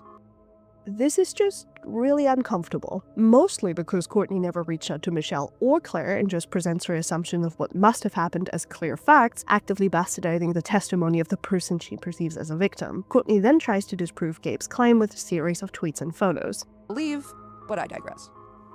It could be this selfie, posted in 2015 with Gabe and his now wife hanging out going to see the Book of Mormon with Em. It could be because this is the kind of tweeting Gabe was engaging in with his now wife as far back as 2014. It could be the tweets from 2016 from Gabe implying that he hangs out with his now wife more than other people. It could be the tweets that outright state, "I'm friends with the Cutie Mark Crusaders voice actresses." Or it could be that by 2015, Gabe's now wife knew how much he did or didn't swear. Or the tweets about his now wife's secret crush. Or the winking face on the tweet about who she ships herself with. It could be the tweets from both Gabe and his now wife using their family's age gaps as scapegoats for why a supposed relationship between the two of them wouldn't be that bad when she was 15 and 16. It could be the tweets about inviting Gabe to come take a dump with her when she was around 19. Or it could even be the picture of a 24-year-old Gabe putting the 15-year-old girl on his shoulders for funsies. I don't know. I'll let you be the judge on what stinks here. This entire segment is really disingenuous because, first of all, these tweets are presented as some sort of dark admission when most of them are easily explained. It's almost like Claire and Michelle were friends and hanging out with each other, sometimes including their families, given their, minors, along with including Gabe, as he was living with Michelle's family, and that he was engaging with them and the fandom they shared and were a part of. The most I could possibly give Courtney here is that there's an admission that Claire possibly knew Gabe before on a surface level, and that Gabe shouldn't have encouraged conversations of shipping and such. But you're seriously mad at Claire, aged 19, talking jokingly about taking a shit with Gabe? Are you for real? Something I find extremely interesting on the topic of family is that Courtney decides to not mention Ian, Claire's father, at all. Ian is one of the biggest supporters of the idea that Gabe had groomed his daughter, except he's also provingly abusive and controlling, and Lazy Bedhead goes over this in their video that I linked in the description. And the fact that Ian made alt accounts, was in contact with Bernie Fandom, and is one of the most active actors in trying to push the story of grooming forward, Courtney chooses to conveniently leave out because a lot of support of the claims she's making are coming from a biased source, especially because Bernie Fandom, the main person making these claims, has defended Ian on multiple occasions, downright ignoring the abuse allegations that Claire put forward. Now, there's two possibilities. Either Courtney didn't do enough research to be aware of this and mention it in her video, or she deliberately left it out because it would take away credibility from the only source she has. Neither of these are good options, and this reinforces why Courtney should not speak of these kinds of allegations, because she will put her personal emotions over the actual fact of the matter, which you can't when talking about predation. And as a side note, I find the way a lot of people treat Ian's involvement in this really disgusting. On one hand, at first he was just a father concerned for his daughter and the fact she might be in a predatory relationship, until that couldn't be upheld anymore because there was tangible proof of his antics, only for the narrative to switch into, actually, Ian's abuse made Claire go into another abusive man's arms, effectively weaponizing what Ian put Claire through to push a narrative over simply acknowledging Ian as a biased source and the abuser he is. That's fucked up. Don't do that. Back to Courtney. Cue the obligatory Saberspark mention. Queens. I know some of Gabe's defenders, Saberspark, is going to come crawling out of the woodwork to tell me that those were just jokes, and I'd like to say something to that. He married her. No, they weren't. And to the rest who are going to tell me she was an adult when they dated. So was Woody Allen's stepdaughter when he married her. It doesn't change the fact that being an influential part of that girl's life from the time she was 13 makes it predatory at the least and grooming at the most. Which is honestly funny foreshadowing, because she will proceed to appear in a video about both the BlackGryphon allegations and the Saberspark allegations 2 months later. I wonder if it's because she's mad at Saber for defending BlackGryphon. Food for thought. Cue her talking about Nora, a parasocial superfan of Gabe's. Okay, I'm just gonna drop this tweet here of a one Mr. Gabriel C. Brown, in his 20s and a semi-prominent figure in a children's show fandom, publicly tweeting a shirtless flirtatious picture to Nora, one of his most prominent fans. Now, I'm not saying that he tweeted that to Nora as plausible deniability that he wasn't aiming for his now wife, who was underage at the time, to see the picture. Wait a second. That's exactly what I'm saying. You don't have to agree with me on this part, I'll let you judge what this looks like for yourselves, but everything from the questions about dating M to the flirting publicly with a 14 to 16-year-old girl on Twitter is screaming, I have plausible deniability here, which is not something that an innocent person needs to have. Nora is, in current times, over 30, so she wasn't a kid at the time, something Courtney conveniently neglects to mention. And Courtney continues the segment by making up some weird theory about how Gabe is aiming for plausible deniability. What? The tinfoil hat is on. Also, again, Nora was a parasocial superfan, so the most I'd argue here is Gabe is being a dumbass for indulging the parasocial nonsense. The tinfoil hat does stay on for this next segment, though. I'd also like to take a second to point out that Gabe has been very vocal about the fact that he and his wife didn't do anything until she was over 18. And frankly, I'd like to ask, how'd you get to that decision? It's not like two average individuals who got together after the two were over the age of 18 ever caveat their relationship with, she was over 18 though. No, a statement like that says that you discussed it, that one or both of you put down the hard line of not till you are over 18, which means anything, implying sexual contact, was discussed before she turned 18. Which, need I remind anyone watching this video, is still a crime itself. In here, Courtney implies Gabe discussed sexual topics with Claire before she was 18, with no evidence other than, well, he said they didn't do anything until she was 18. Reminder that Courtney also keeps repeatedly getting Claire's age wrong here. Claire was apparently 24 when they got married. I feel it's really weird that in a video about how somebody was groomed, you can't even be asked to get the alleged victim's age right. Also, we just keep speculating. Begs the question, Why is it the first person you date and shove into the public eye is the same girl you groomed when she was a teen? Why not marry someone your own age? Is it because women your own age can see your abusive, predatory, manipulative, and exploitative behaviors a mile away and have the experience with boundary setting that you can't dismantle and shape into a subservient puppet you want? This time based on the idea that Gabe hadn't dated anyone previously publicly other than Claire, and therefore didn't want women his age, implying women his age didn't want him, immediately disproven because minutes earlier, Nora is mentioned in this video, his parasocial superfan, who clearly wanted him, along with other people in the mentions who clearly wanted him too. And because we haven't speculated enough, we now talk about Gabe's sexuality. That's what it was. Okay, if your Yeah, I case- remember shortly after they got engaged was when he said that he was asexual, which even if you are, that doesn't mean you can't abuse people. That doesn't mean you don't have the capacity to do things that are, awful. Especially when you're going to sit there and be like, we didn't do anything until she was 18. Oh, but I'm asexual. Okay, so what's the anything? We didn't do anything until, so what did you do when she was 18, but it's not possible to be sex because you're asexual? And we pair that with a thinly veiled attempt to dismantle it under the guise of, but he said they didn't do anything until she was 18, as if that couldn't be non-sexual too, and trying to imply he's using it as an excuse, which, ew, but Courtney would never speak of a victim. Not that I'm trying to be dismissive of his wife and her autonomy. I'm simply interpreting the actions of a fully grown man whom's had no business flirting with a 16-year-old on Twitter, only to lie about it, start dating her before she could even drink in the country he lived in, and then marry that 16-year-old 4 years later. His wife doesn't have to identify as a victim for me to call Gabe's actions the grooming that they are, just as Hannah Mojo can call what Cody Co did to her the exploitation that it was without identifying as a victim herself.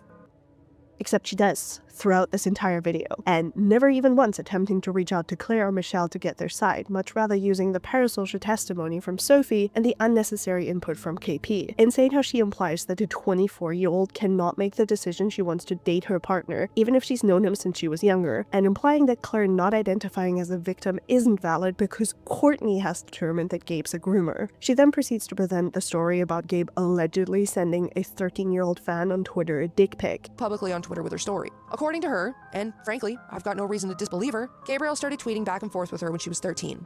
A fan, and otherwise not supposed to be on Twitter. After Gabriel moved their conversations to the DMs, he gave this girl a nickname and began speaking with her casually, eventually culminating in one night sending this 13-year-old girl he had nicknamed privately a picture of his genitals asking if nickname liked, prompting the girl to delete her entire Twitter account out of fear of her parents finding out.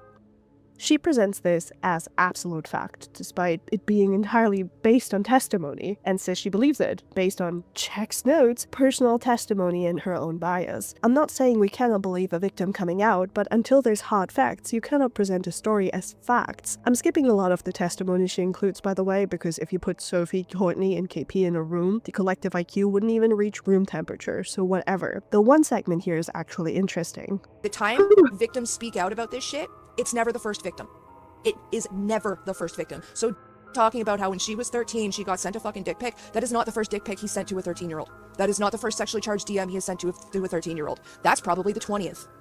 Which is where Courtney spreads the allegation of a 13-year-old being sent a dick pic as fact, and doesn't clarify that it's an allegation without any proof, and then segues that allegation into proof that Gabe must have done this to more people, again, never having seen any evidence. By that logic, Courtney, we would have to assume you've spoken to more minors about orgasms and masturbations, or ideated in front of more children, and I'm sure you wouldn't like that line of argument. Courtney then talks about another fan coming forward who allegedly had similar experiences. Started the process of making this video, another past fan of Gabe has come forward with testimony and Snapchat logs of Gabe privately contacting her when she was a minor. This girl also claims that Gabe sent her a dick pic, as well as used the same sort of language and exact same pickup lines on her that he did on the first girl that came forward. She's not released her name, and who could blame her after Gabe and his goons chased the first one off Twitter and accepted doxed information about the loudest whistleblower on this situation. I'm going to provide her screen recording of her conversations with Gabe now. You can pause to read them. Spoiler alert, the dick pic is not here, because as we talked about, a 13-year-old is not just going to save a picture of a grown man's genitals and keep it for years. Despite none of the screenshots that are on screen as evidence actually showing that, and I couldn't even necessarily read flirting into these. At most, Gabe interacting with a fan when he shouldn't have. Courtney, however, presents these as if they somehow have the flirting in them and are proof of Gabe interacting with a fan indecently. They don't. Again, an allegation with no proof other than Gabe interacted with this person. This is stupid. After excruciatingly long segments of KP, Sophie, and Courtney talking amongst each other, adding nothing of relevance other than shaking each other other's hands on how right they are about Gabe being a groomer, we end on this segment. Gabe responded to this recent discussion surrounding him in a rather, well, guilty way, frankly. He hasn't said much other than that he didn't know his wife until she was 20, but did begin slapping the threat of lawsuits on people to get them to stop talking about him. Clearly something an innocent individual does when facing talks of grooming on the internet, they run to a lawyer. Now, sure, one could argue and say that if he didn't groom his wife, this is all grounds for defamation. And I'd like to say, no, it isn't. Defamation requires the caveat that the defendant knowingly lied with malicious intent to destroy the plaintiff's reputation and career. If I, or anyone else interprets your public tweets as grooming and feel the need to warn the public of what looks to me to be predatory actions, well, I'm not knowingly lying for malicious intent, am I? I'm interpreting events that are easily seen as they happened and after the fact, and stating what it looks like to me. And on the off chance that Gabe could in any way prove without a shadow of a doubt that he didn't groom his wife, without lying, stretching the truth, or erasing history, then I would simply be found incorrect about my interpretation and not maliciously lying to cause harm. Here, Courtney talks about Gabe clearly being guilty because of the threat of legal action against being accused of being a predator, and then uses the exact same strategy by trying to prove why she wouldn't be guilty of defamation to defend herself. Irony. I also find it interesting that Courtney leaves out a lot of the actually damning evidence against Gabe, such as the very inappropriate conversations he had with underage fans on DeviantArt, where he calls them love and plays into their parasocial attachment. It feels a lot like Courtney is actively picking and choosing the most damning incidents to elicit an emotional reaction over actually covering objective facts, but that's just speculation on my part. TLDR, this video sucks ass and deliberately disrespects the people it was meant to advocate for by talking over them, ignoring their takes, and not even including them in the coverage, and actively twisting what little they had said to fit Courtney's personal narrative. Please, let Courtney never touch allegations of this magnitude again. Oh my god, she did it again. Let's get into the other person Courtney is convinced committed sexual assault.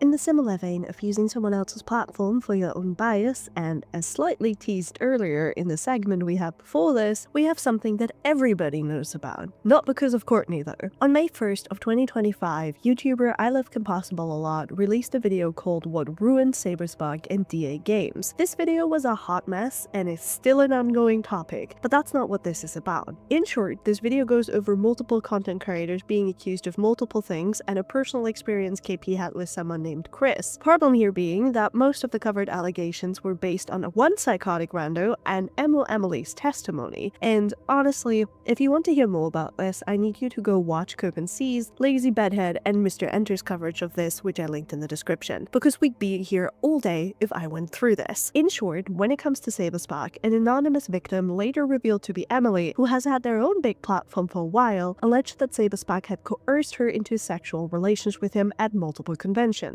Now, how does Courtney come into this? Well, for one, Courtney actively partook in it. KP literally talks about her involvement. She also has a segment in the actual video where she talks at length with KP about the nature of implied consent. This is where the clip and claim of her saying flashing my boobs at you is consent is coming from, which, ironically, is implied consent. Not to be like, hey, well, I'm famous, show me your titties. But there's a big difference between going, hey, I'm famous, show me your titties, and someone going, I'm showing you my titties because I want to sleep with you. Right? Like, just the act of, like, basically showing you my titties is, in most circumstances, an invitation to touch my body, okay? But whatever. Courtney also biases the audience in that segment by treating Emily as if she didn't have a massive platform of her own, and makes her out to be some sweet, unassuming fan with no agency. And, like, to be quite honest, no fan is going to do anything. Most fans are not going to do anything other than fall into line with that. Because again, they're getting to an exalted status of getting to meet their idol in person. You know, they've been a fan of this person, they've done art for this person, they've dreamed of meeting this person. They're not going to jeopardize that by offending that person by saying no. Mm-hmm. And not that those relationships can't happen, but it's very tricky water as far as, you know, establishing and acknowledging the power dynamic and discussing it before, like, even anything were to happen. But that's not the only thing. No. She also actively partook in altering the victim's statement by making Emily remove parts she did not personally believe in. Things like the power imbalance. Making sure a victim's impact statement fits more easily with the arguments you're going to make in your video is certainly highly unethical. Within the DM logs between KP and Emmy, KP provides feedback from Courtney Peet. One particular line of interest is, and it sort of kills me that she might be giving any sort of grace to him at the expense of herself, because he considered it implied. And this isn't just a throwaway line, it's intermingled amongst a tirade on how consent works, emphasizing why that line in particular is an issue. It would work, too. Emmy does change her statement because of this feedback. Hey, sorry, I removed the part giving him grace by saying I understand he may have thought consent was implied. Courtney is definitely right. I just know his retort is going to be him believing consent was there. Courtney is right though, it was never implied, even if I did like him at the time. This is direct evidence that KP and Courtney worked to tailor the victim's statement to make it more damaging. And the reason this is an issue is because it's not how Emmy necessarily sees the situation. It is KP and Courtney trying to influence Emmy to perceive the situation through their lens. This is a fucking disaster. You do not look at me, listen to me, mess with the victim's testimony unless it's for grammar. Courtney and KP had Emily alter her statement on purpose in order to make its impact worse. That's manipulative and a problem. Now, Courtney also showed up to the premiere and exists in the live chat. According to herself, she was the one who convinced KP to make this a live chat, and we'll get to her addressing the live chat disaster when we address her response to the controversy. So it makes sense she got really mad when people dared to criticize her, which led to her lashing out at people in the live chat and defending herself in her server, because Courtney is really good at taking criticism and won't lash out at the slightest bit of it blown her way. No. But this proceeds to keep going because upon this video being received poorly, Courtney begins to lie and tell the public she had no involvement in the video at all. This is especially ironic because she does actually admit to being sent the video to look over beforehand, but didn't have the time to look through it. This is insane, by the way. How do you not look at a video you are featured in to make sure your testimony and opinions aren't used nefariously? And given your defensiveness of the video, I can't really believe you didn't watch it. And even when she's directly confronted in a comment section, she still denies being part of the video. This is frankly a wild ride because aside from denying having any involvement at all, she doubles down on her take on BlackGryphon and the fact she assumes she has the right to determine Gabe as a groomer when his fully grown victims hadn't even done so. Reminder, she's never spoken to Claire or Michelle, and her only proof is one Google document. And even when it's pointed out that she has things incorrect, she straight up ignores it. And this lie persists even when Felgi, or the Uplock as y'all know them probably, in Catslayer, Lio Convey server confronts her directly. And when pointed out she was actively involved in this and was making active choices to partake, such as being part of Emily changing her statement, ironically, Courtney focuses more on her DMs being shared to other people than she focuses on what she's being called out for, which is lying about her being part of the video she so desperately doesn't want to be associated with. In this conversation, she even reframes the comment she made about showing someone your boobs meaning it's consent to touch your body. First as saying consent to touch the boobs if you push them into somebody's face, before turning it into actually it's only consent to look at the boobs, which, man, how do you contradict yourself in this same fucking conversation? How do you literally not remember that your exact words were, if you flash the titty, that's consent to touch your body? Is this commentary amnesia, but it got to Courtney? But also notice how she implies Felgi doesn't understand consent, implying he's a rapist too, I guess, on par for the course or something. As a reminder, here's the clip again. Not to be like, hey, well, I'm famous, show me your titties. But there's a big difference between going, hey, I'm famous, show me your titties, and someone going, I'm showing you my titties because I want to sleep with you. Right? Like, just the act of, like, basically showing you my titties is, in most circumstances, an invitation to touch my body, okay? This conversation eventually divulged into a petty back and forth because if Courtney can't win, Courtney will insult you until you get tired of her and by proxy the conversation with her. Now, as we've established, lying and reframing things to her gain is on par for Courtney, but this actually gets worse. Courtney proceeds to wish rape on people twice, all for defending Saberspark, when the stance that most people have had is that there is simply not enough evidence to conclusively stating a yes or no. She downright tells Mr. Enter, someone who made a video on why KP's video was the dumpster fire it was, to get assaulted 13 Reasons Why style. For those who don't know what that means, it's a show and the main character Hannah Baker is raped and then proceeds to kill herself, and Courtney is wishing that exact thing onto somebody else for simply not being on her side. Mr. Enter once said he'd rather get raped than be accused of rape. Well, buddy, I hope your dream comes true. 13 Reasons style. Jesus Christ. Now, she later reframes this to say that she just hopes that Mr. Enter gets assaulted with a broom handle, but I don't think that makes it much better. What a nuanced and very normal reaction to people not agreeing with you. The worst is, she uses Emily to continue this narrative up to October of 2025 by asserting that Beckett must have raped women because he defended Saber. And then people will like fly out of the woodwork saying, you can't say that. You can't say that Beckett acts like a predatory individual who likely is a host of his own fucking victims because since he tried to convince Emily that not only did Saber not fucking assault her and what she did and what happened to her was her fault for not advocating for herself properly in the moment, The childhood sexual assault she went through was also not actually assault and was also her fault because she didn't advocate for herself properly in the moment. And to be quite honest, it makes me wonder what kind of individual looks at someone and when they hear they were assaulted sexually as a child and went, well, that's your fault. You should have fucking said no. That kind of makes me wonder, how many children have you assaulted in the past, Beckett? How many times have you fucking pushed past obvious restraint and a lack of a no, thinking that meant consent and the onus was on the other person? Do you know what women are taught since fucking childhood and even by the fucking police and the judicial system to do when they think they're gonna be fucking raped is not resist so they don't die, you stupid fuck. However, she does take it upon herself to make a response stream to Saberspark's alleged victims coming out with their own response on the 4th of August in 2025. She claims this is only to uplift Emily's voice and give her attention when, ironically, she uses a larger part of the video pushing her grievances with Compendium, Mr. Enter, and Beckett, who is also Compendium, by the way, and them getting involved. Counter, and I'm going to investigate it. Go fucking stroke yourself, you losers. Beckett, Mr. Enter, Cope and Seethe, the rest of you who got fucking involved, who had no business getting involved. When it's funny, because when anybody, like, accusations that have fucking credibility come up, you want to say nothing about the goddamn situation, but, you know, oh, a girl you can attack shows up and you see a fucking weak target, so you're gonna fucking jump in and you're gonna make your bank by attacking a rape victim.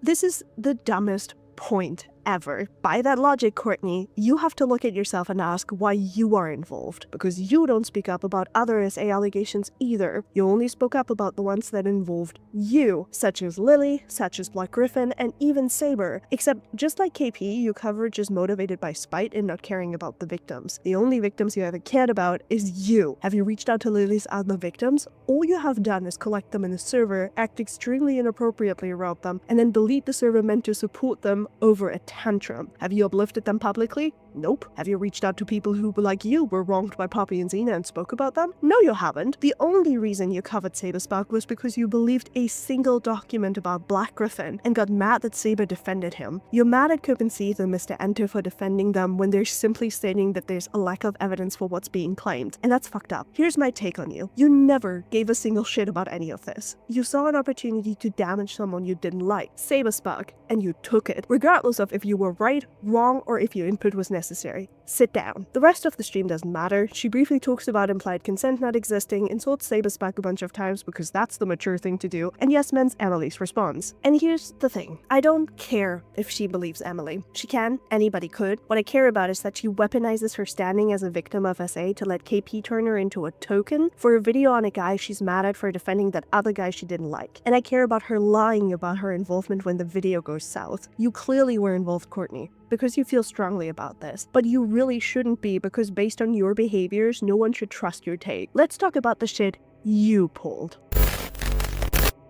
While most of what I talked about previously has been bad enough as is, this is by all means the most important part of this video, so I need your full attention here. I have given you a picture of unhingedness and cruelty and malicious actions that have persisted through multiple years, and we've established what Courtney's views and morals are through her own lens while she was talking about situations very similar to her own, and that was all on purpose. This is a pattern that's never quite gone away, and while her servers were bad, nowhere does it get as bad as here. Originally, I was going to have multiple long sections about Courtney's first and second server, her DMs with minors, and all the other little controversies she had. But Courtney did me a favor here by uploading a stream on the 1st of August in 2025 in which she, with her full chest, lies about almost all of her allegations, misrepresents what she's being accused of, and leaves out loads of her terrible actions in order to present it all as not that bad. So instead, we will go through her stream here, I will debunk whatever claims she makes, and I will show you the evidence I have of her actively engaging in the very behaviors she claims she's protecting children from. So let's go. Courtney starts out by addressing the accusation that she taught a minor how to jerk off.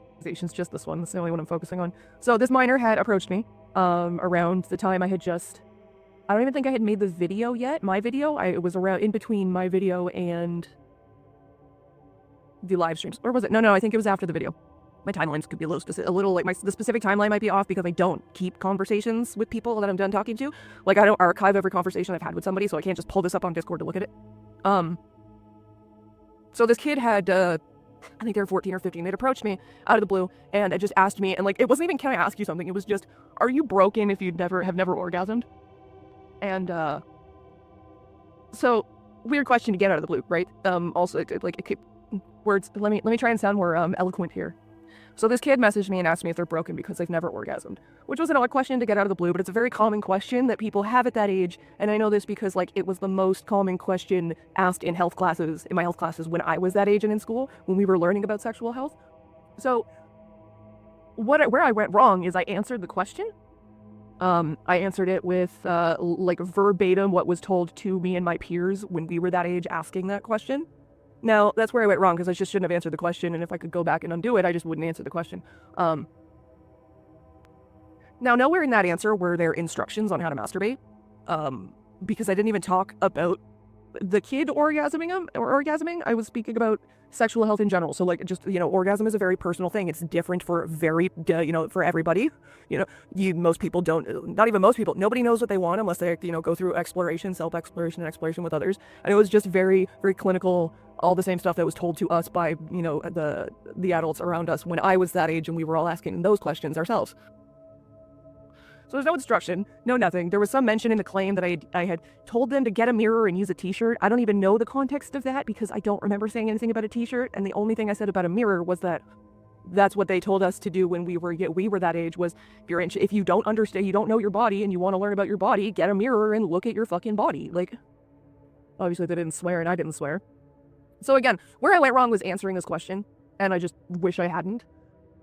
Not only does she get the kid's age wrong, the kid was 13 at the time of interacting with them, but she says she can't access the DMs anymore because she didn't log them. That is, according to Fennec, and later herself, a lie, because according to the minor's testimony, Courtney deleted the DMs to avoid suspicion, and the minor agreed to do the same. Also, the minor apparently made multiple new Discord accounts and tried rejoining and getting back in contact with Courtney. Which, why are you aiding this kid in hiding the inappropriate conversations you had with them? Benefit of the doubt, you were worried they'd get in trouble, but Courtney wouldn't give people that benefit of the doubt, so I'm not going to either. She then proceeds to lie and says she no longer does stuff like this, i.e. helping minors with their vulnerable questions. I'm making excuses here. But at this point, I was in the naive mindset of I'm going to try and help everybody and be there for everybody, which this was the conversation and the question that made me kind of realize afterwards, oh God, I got to take a fucking step back. Damn, I cannot be doing this. This is nope. I'm not here to raise other people's kids. This is too much. I'm getting too much. Stop doing this. And I stopped answering questions and I stopped accepting friend request. I'll accept a friend request and then I'll ask how I can help you. And if the first thing out of your mouth or somewhere in your profile is that you're a minor, I'm just not gonna. I'm gonna delete you from my friends list and not answer it. I don't do that anymore. Learn my lesson the fucking hard way. In May of this year, in her server, Courtney talks about having another server for minors to share and vent in, around other adults. This is fucked up on so many levels because Courtney herself admits that many of the children in her multiple spaces have sexual trauma. Now it kills me to have to say it, but I was able to talk to people who were in her servers before, and it's usually specifically survivors of incest in some cases who are most likely looking up to her and her story, creating a power imbalance. By definition, she is still doing the same thing she did with that minor in those DMs, just on a much broader scale now with other adults. She then goes into how Fennec even got the idea that she taught a kid how to masturbate. So Fennec turned that around to say that I had groomed this kid into teaching them how to masturbate. And where Fennec got that is because in the same conversation, once we had gotten off that topic, because I answered the question and they moved on to, okay, I'm getting bullied at school and this is what's happening at school. People are all putting their hands on me at school and the teachers aren't doing anything about it. So I told this kid how to, if someone's grabbing you, how to take their fucking hand off of you, which is you grab their middle finger and you bend it back until they either let go or something breaks. You grab the middle finger and you bend it back as far as you can until they let go. And Fennec in his, because I don't remember Fennec's pronouns, Fennec in their, all of their 21-year-old wisdom read that and said, oh, Courtney, middle finger, there was a question about orgasm. She must be instructing them on how to finger themselves. Because bending back I don't even want to know. I don't even want to get in that debate. But no, that's Fennec just can't read at that point.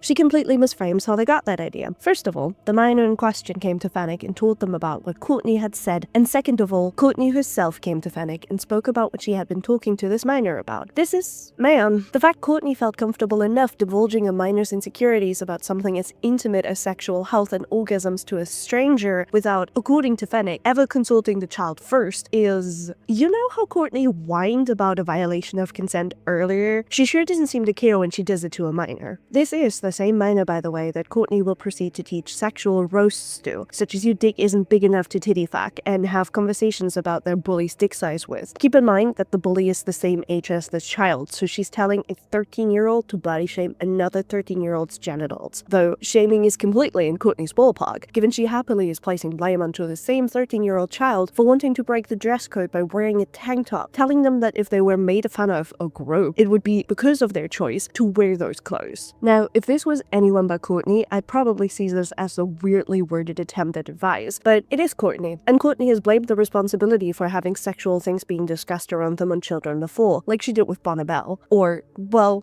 blaming women for suffering abuse, like she did Hailey Bieber. So I have absolutely no issue to believe that this is a case of Courtney saying, you're at fault for being sexually harassed or name-called if you wear that tank top, even if she tries to rectify the statement by saying it wouldn't be right of those other children to do that to them. And it's also the same child that she gave drug advice to, which goes against her earlier statement of not wanting to encourage children to start smoking weed in her servers, but I guess those standards don't apply in DMs. Now, ironically, the whole bend finger back to her is also this 13-year-old, so at least she has that correct, I guess. A child Courtney offers to have part in the Van channel to teach nasty lines to. One can only hope they're not as weirdly sexually charged, except, oh wait, we're talking about tits again. I also think that it's weird that the very first solution to bullying here is violence, and not, hey, talk to your parents and possibly your teachers about this. But that's just a side note. Creepily enough, Courtney acknowledges in these DMs that the minor's mom would not be okay with how she's interacting with her child, yet still moves forward with the suggestion anyway, which leads us to the next point. Courtney then moves on to talk about how Fennec accused her of undermining the 13-year-old's mother and how she totally didn't do that.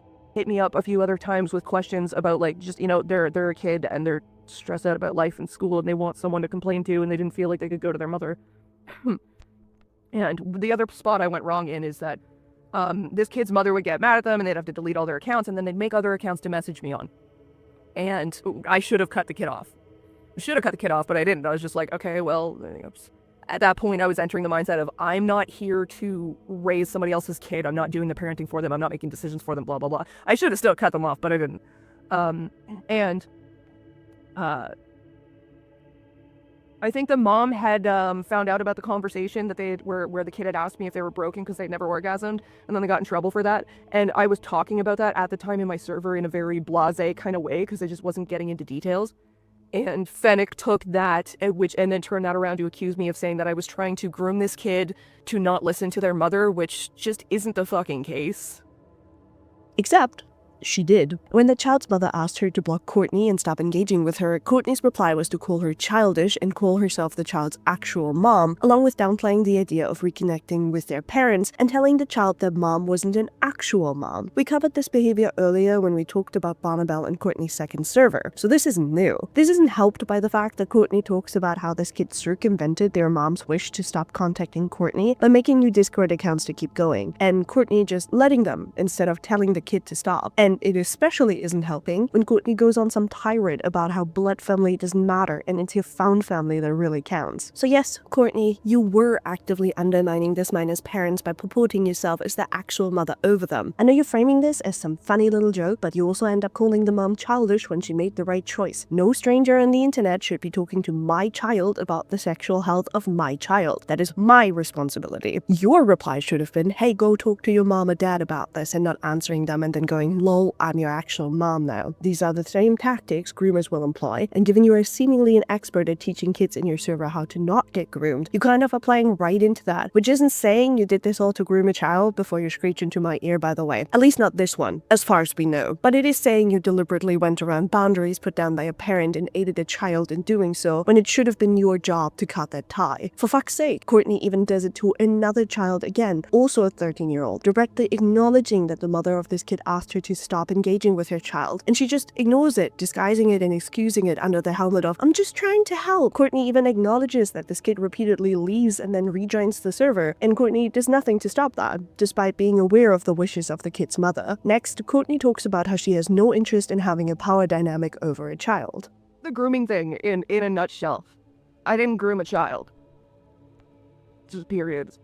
I've got no interest in children. I've got no interest in having a power dynamic over children. I've got no interest in raising somebody else's child. Now, I'm sure people have a field day going, why did you even feel comfortable answering that question? Well, it's because at that point in my life, I had already raised a kid for almost a decade, okay? I had already handled conversations with a minor about certain things. And I believe her, because I genuinely think she cares more about the power dynamic with the parents. I think Courtney revels in children placing her over their actual parents because it makes her feel like she's better than them. It's why she lets them do it. And in some cases, even actively encourages them and pushes them towards it, encouraging them to become emotionally dependent on her. There's now count them, three separate children whose parents she's either circumvented, downplayed, or straight up replaced, despite claiming she totally doesn't do that. We'll get there in a moment. Courtney then proceeds to go into why she even felt comfortable in answering the child's questions regarding the big O. I had already handled conversations with a minor about certain things like why we don't masturbate in public because the kid was 6 and 6-year-olds like need to learn privacy and shit. Like I've had conversations like that with kids, okay? So that's why I felt comfortable at the time perfectly fine answering that question, because I had those conversations with the kid I was raising, man. I had to have a conversation with the kid I was raising about how girls don't pee out their butt simply because I was sitting down on the toilet and he stands to pee. And before you ask why he even knew, the 6-year-old was in the shower and was not to be unattended, and there was only one bathroom and I had to pee. I said, don't look. The kid looks because he's 6 and all he sees is me sitting down. He got confused and started asking questions. Okay, so I've dealt with this before. I've answered questions before. To the kid I was literally raising, who called me mom because I was his stepmother. Alright, so calm the fuck down. This is an incredibly uncomfortable conversation to listen to. I don't need to know about the masturbation habits of a 6-year-old child, or why you had to explain to him where girls pee from. The fact you felt comfortable enough divulging these private details from a child that isn't even yours to strangers on the internet is wild. And if I was that kid's parents, you sure would receive a knock on your door from me. You could have easily stopped at "I raised a child" before. Courtney then lies again about not doing it anymore. Courtney has a very mothering attitude because I had to mother everybody as a child. It's the parentification. Do I do that anymore? No. Everybody's a stranger on the internet and I don't give a fuck about any of y'all. Which is not true. I'm exaggerating there because I do still care about kids being safe on the internet. She's had Bonnabelle, and we'll get to them in a moment, and we've covered them before in the section about Courtney's second server, call her mom until October of 2024, with the earlier mention of that second server for minors to vent in. Clearly, she's still doing it. Fuck, she even still has kids in her server at this time. More on that in the next section. And then we get into Bonnabelle. Bonnabelle is now 18 years old, and the person that Matt Waffles claims Courtney groomed when they were roughly 16. Here's Courtney's recollection. Hi, Bon. I'm addressing the grooming allegations at this second. Oh, fuck, I guess we should talk about that too. Perfect timing! Jesus Christ. Alright, so the other grooming allegation, the other thing that ties into the grooming allegations that I kind of forgot till Bon just showed up is, Bon, sorry to call you out like this, called me mom for like 2 months when they were still a minor. Bon's like over 18 now. Or they're 18 now, but that doesn't matter. So Bon started calling me mom for a hot minute, and for like 2 months they called me mom in Discord servers, and in like other spaces and in chat. So people like to twist that into saying that I encouraged or made Bon call me mom. And Bon, I'm not asking you to defend yourself here. Like, you don't have to explain anything to anybody that you don't want to. I'm not here to put you on the spot. I'm just addressing it because you made me remember. Bon had problems, and Bon felt better calling me mom, and Bon asked me flat out, can I call you mom? And I went, kid, you can call me whatever makes you feel better, as long as you understand that I'm not your mother. As long as you understand that I'm a stranger on the internet and what you call me doesn't change that, you can call me whatever the fuck you want. Just don't call me late for dinner. So Bon called me mom because it made Bon feel better, and then when they didn't need that, like, security blanket anymore, or that baby blanket, Bon stopped. Of their own accord. They stopped calling me mom, they started calling me Courtney. And it was like a span of 2 months. Because the kid was lost and needed an anchor, and that's what they picked, and I went, nothing's changing, so I mean, if that's what makes you feel better is to call me mom, then go ahead. I called my friend's mom all the time growing up, like, fucking, Jesus Christ. Now, first of all, Courtney lies when saying Bonnabelle only called her mom for 2 months during the time that he was 16 to 17. We've talked about this earlier, but I have included the screenshots here again to prove their age when these mentions of calling Courtney mom happened. This occurred at least 5 to 6 months because there's 3 mentions in KP's server about this, along with mentions in Courtney's server. And secondly, Courtney lies about putting down a boundary of you can call me that as long as you don't see me as your actual mother, because that's exactly what Bonnabelle expresses seeing Courtney as. So cool, we're starting off with a lie. Let's talk some more about the grooming claim though. The person levying the grooming claim is someone named Mads Waffles, who used to be a former moderator of I Love Compossible a lot, and after falling out, is now running the KP Discord mods account on Twitter. He talks about how Bonnabelle was confronted on being groomed by Courtney, and I went to him directly to get more evidence of this claim, given his only evidence at the time was that this minor called Courtney mom, and he refused, both me and an associate of mine based on the connection I had with Lio. Given this is an accusation of grooming that goes far beyond Lio bad, it's kind of silly to refuse to give someone who's looking to aid you in calling Courtney out your evidence. However, Courtney has built a relationship with his now adult through an emotional bond spawning from when this child was underage and extremely vulnerable and at a low point in their life, to a point that Bonnabelle is still defending Courtney up until today, the 19th of October of 2025. Something she also forgets is the instance where she displayed active suicidal ideation in front of children in her Discord server, Courtney's Home for Imaginary Friends, that then had to talk her down. And what she completely neglects to mention in this section is that this is Bonnabelle. We went over this in the earlier section regarding Courtney's second server, but I'll just reinsert the screenshots here. The worst part about this is that she's doing it to a 17-year-old Bond, which means this was happening in a non-age-gated part of her server where other children could see this, and that this was one of the minors who called her mom, meaning there was an insane emotional attachment at play that Courtney either used to get comfort or completely disregarded. I know suicidal ideation cannot be controlled. I do. And it sucks that Courtney felt this way, but the solution cannot be to run to your server that also has, by your own admission, vulnerable minors in it and ask them to talk you down from an episode. Shit like this leaves lasting scars, especially on children that are emotionally attached to you. Especially when this kid has pre-existing trauma with this and you actively tell them their input is useless, making them feel like they aren't doing a good enough job of supporting the needs of an adult when that isn't even their job to begin with. I also really don't care if Courtney ends up apologizing. That doesn't change the impact she had, and obviously a child she conditioned to accept her behavior is going to accept her apology. This is why Courtney shouldn't have a server, especially not one with children in it. Even if you don't agree with my earlier label of grooming, even on an emotional level, you can agree that it's extremely predatory to establish an emotional connection with an underage child, lie about it publicly, downplay it, and then have this now no longer child actively defend you rather than establishing the distance you claim you have had. Courtney actively conditioned this person to accept the behavior displayed towards them as okay, to a point he laughed off a grooming claim over actively assessing that he was being treated extremely inappropriately by Courtney since he was a minor, and that Courtney's consistent overstepping and harmful actions normalized as acceptable, down to actively replacing his own mother with Courtney. Again, more in detail explanation back in the section regarding Courtney's second server if you need to refresh your memory. The fact she lies about the extent of how she engaged with Bonnabelle here is worrisome, and if I wanted to be any more bad-faced here, absolutely an attempt to hide that she's been inappropriate with yet another minor. Courtney then goes on to talk about how she doesn't call herself anyone's mom. And those attachments, right? So yeah, when I was a source of comfort for Bon, they associated that with like a mother figure and called me mom. And when Bon started to realize that they too will be an adult and other adults are not the center of your world, Bon just saw me as a random 30-year-old on the internet that they look up to for reasons and stopped calling me mom. Like, it's not a big deal. It really fucking isn't. There's a huge difference between somebody calling you something and you giving yourself that title. Okay, I don't sit here and I never sat here and called myself Bon's mom. Alright? I don't sit here and call myself anyone's internet mom. Okay? I don't sit here and call myself the cool weed aunt on the internet. I constantly call myself a stranger on the internet. To all of you, even the ones who like me, even my fans, I am a stranger on the internet.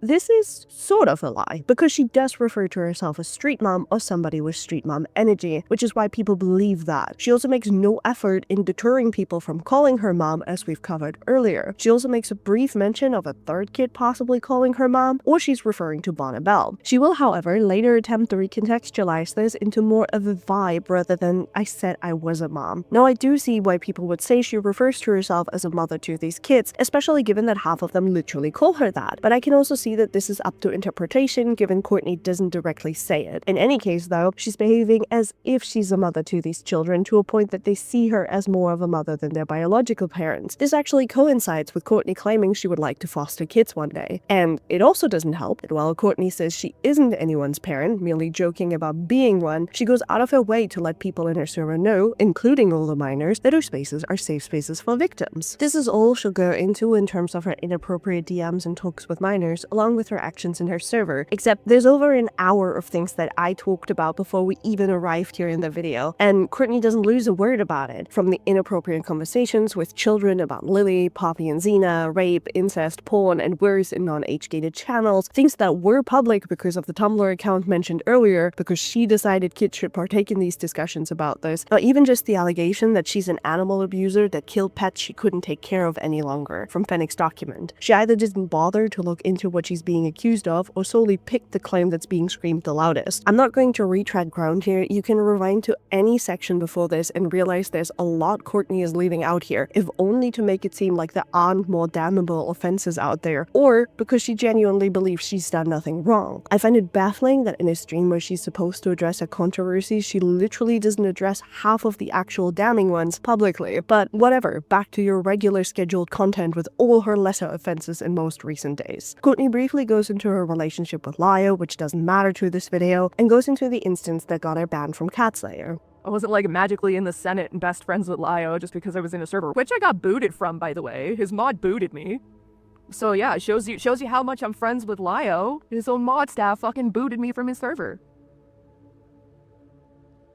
Now this is funny. Let me show you what happened here. And a bit of context, before this, Courtney already had a long history of disrespecting the rules on Lio's server repeatedly and disrespecting the mod staff. She was already on her last leg. The conversation originally starts with Courtney making the point that implied consent doesn't exist, despite using implied consent in her literal statement for KP's video, and Pumpkin, one of Lio's mods, pushes back on this. Courtney, because she's real normal, immediately pivots to saying that if you believe in implied consent, you're a rapist, which leads to Pumpkin, someone who believes in implied consent, asking if Courtney is referring to them as a rapist, because, you know, the implication is right there. Courtney, as per usual, refuses to give a straight answer and tries to recontextualize her statement, her favorite thing to do, to no avail. The implication is right there, whether or not she likes it, and given Courtney said, if you believe this thing, this means you're a rapist, yeah, passively Courtney absolutely was calling Pumpkin a rapist. Now, with Courtney refusing to give a straight answer and just hopping on about, she was eventually booted from the server, and nobody misses her to this day. Of course, Courtney would immediately hop into her server and belittle what happened, and then keep lying about it on stream when Yen directly confronts her. I mean, you did imply their mod was a rapist, that's why you were kicked. No, that's not what happened, Yen. That's not what happened at all. Someone said, their mod said that implied consent is a thing, and I said in contract law, they said, which can be applied to sexual encounters. I said, if you're a rapist, sure, and they said, are you calling me a rapist? And I said, if you're dumb enough to think that was directed specifically at you, then go ahead. So no, I didn't imply that their mod was a rapist. Their mod couldn't read for shit in that moment. Oh, by the way, implied consent is not a thing in sexual situations because your body is not something you can make a contract over. She then follows it up with a really ironic clip where she says that people compare her to Lily all the time, which is fucked up, but ironic because she also compares people to Lily all the time, valuing that comparison down over time. I think people just compare you to Lily because they know it's a low blow. Oh, I know. People compare me to Lily because, like, they want to wound me in some way because they don't like me. And honestly, that says more about the kind of failed abortion that you are as a person than it does me. Courtney then proceeds to talk about how she can totes take criticism. And a lot of people like to take that to mean, oh, you're avoiding criticism. You're avoiding accountability because you say you don't care. What am I supposed to do with that? Genuinely, what am I supposed to do with that? Like, you want me to address something that I don't care about. You want me to take accountability for something I'm not sorry for. What is that supposed to look like? Except she really can't. She tells people to get raped twice, inserts that people are rapists for some reason, proceeds to bitch in KP's live chat to people criticizing her idea of making the video a premiere. We'll get there in a moment. Or just went back to literally any argument she had. Falgi, pumpkin, take your pick. I alluded to it, but now we talk about the whole Courtney was a bitch to CSA survivors that were critical in KP's live chat. Here's how Courtney describes the incident. KP, I'm not sure if any of you remember, but KP made a video about Saberspark. Yeah, when I don't know, I default to they for the most part because I don't have the memory for pronouns. I forget names and pronouns super fucking easily, so I will default to neutrals so that I'm not going too hard in one direction or the other. Anyway, so I'm not sure if you guys remember, but yeah, KP made a video about Saberspark, and when that video came out, she put it out as a live premiere. Now, the video being a live premiere was my suggestion. We were talking about it before she was about to just drop it as a video, and she asked me specifically in a voice chat, do you think I should live premiere it, or should I just drop it as a video? And I said, I think you should live premiere it because it gives the live chat. It gives the chat for people to talk about it as it's happening. Do you remember faces easier? Faces and voices, I do. Voices I remember really fucking easily. And faces, it's potential autism. Anyway, so yeah, so I suggested to make it a live premiere and kind of pushed for it to be a live premiere because the live premiere that Lazy Bedhead had for her BlackGryphon video and a live premiere I had for my BlackGryphon video were great conversation starters. Like it created a good opportunity for people to talk about what they were watching as they were watching it instead of just in the comments where people could go to later. And it fostered good conversation. So I was like, I really think you should put this out as a live premiere to offer the same sort of like space, right? So the only reason the video was a live premiere at all was my suggestion. So video drops as a live premiere. I was supposed to be there on time for it. I was late to it. I had things to do. But I jumped into the video, the live premiere, about an hour into the video. And almost immediately when I showed up in chat, Sai also showed up in chat and a few of her little psychos. And started popping off about me and KP the way she had been for a good little while on Twitter. So my first forte into this chat was dealing with Sai. And Sai and I going back and forth, and that's where a lot of the energy came from. Again, I'm not making excuses here, but this is just literally what happened. So in the midst of that, somebody by the name of Super Kirby Lover. Again, this isn't their fault. They're just central to the complaint about me. That's the only reason I'm using their name. Super Kirby Lover comes in and starts, like a few other people, starts complaining about the fact that the video is a live stream. Or not a live stream, but that the video is a live premiere. And like there was a few other people complaining about this too. And I was in the chat pointing out that the only difference between a video being a live premiere or just uploaded is the live chat. That's it. Okay, you get boosted in the algorithm a bit too, which is, kind of what you want when we're talking about grooming and accusations that are important. Besides, everybody wants their video boosted in the algorithm. That's just how fucking YouTube works. The only thing that changes is the live chat and you get boosted in the algorithm. So people were in the live chat complaining that the video was a live premiere. I guess not realizing that the only thing it gave them was the live chat that they were now using to complain that it was even there to begin with, which I called hypocritical. And it wasn't specifically at this point talking to Super Kirby Lover. There were like 3 other people who were complaining about the same thing. Super Kirby Lover comes in and says the same thing. And around the same time, I say, using the live chat to complain that there is a live chat is just hypocritical. Now, something that ended up being pointed out, and people like to stick on, is that Super Kirby Lover is allegedly a CSA survivor. And now I say that Super Kirby Lover is allegedly a CSA survivor because that's how Super Kirby Lover refers to my CSA survivor status, is that I was allegedly assaulted by my sister. So we're going to go on even playing fields here. Super Kirby Lover is allegedly a CSA survivor. And everybody jumped on me for being rude to an alleged CSA survivor. Now, as an alleged CSA survivor myself, equations, they cancel each other out. They're no longer part of the conversation because we're both allegedly CSA survivors. And something I had said in this live chat was starting off your complaint with as a CSA survivor is inherently manipulative. Now, anybody in this who was in this live chat complaining about this situation, about how I handled it afterwards, if any of them had a brain, and they really should have, because someone even turned the whole live chat into an Excel sheet, an Excel spreadsheet, and like highlighted all of my names, like my name and comments through the whole thing.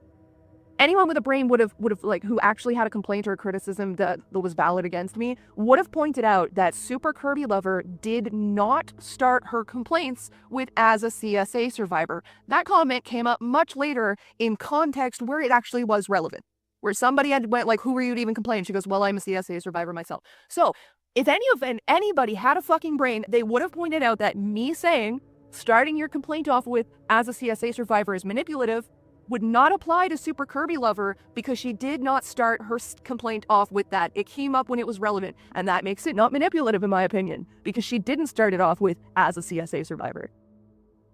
So there's also a narrative and a complaint that I called her manipulative, but I didn't. And anybody with a brain would have pointed out that what I said wouldn't have even applied to her, because she did not say that in the beginning of her complaint. The very first thing out of her mouth was that she thought it shouldn't have been a live stream or a live premiere. And again, and I addressed like 3-4 other comments in one saying, using the live chat to complain there's a live chat is hypocritical as fuck. Like, Jesus Christ, get over yourself. Here's the screenshots that I could find. You can see Kirby Lover being critical of the video being a live premiere, later even saying that they're a CSA survivor and that's not how they would want their allegations to be platformed. Courtney then does what Courtney always does, explain why she doesn't and won't apologize. And as much as some people want me to apologize for how I spoke to Super Kirby Lover, I'm not going to, because I stand by what I said. Entering the live chat to complain that it is there is hypocritical and stupid. And that is what Super Kirby Lover did, along with multiple other people. Again, please do not go harass Super Kirby Lover. This turning into what it was not their fault.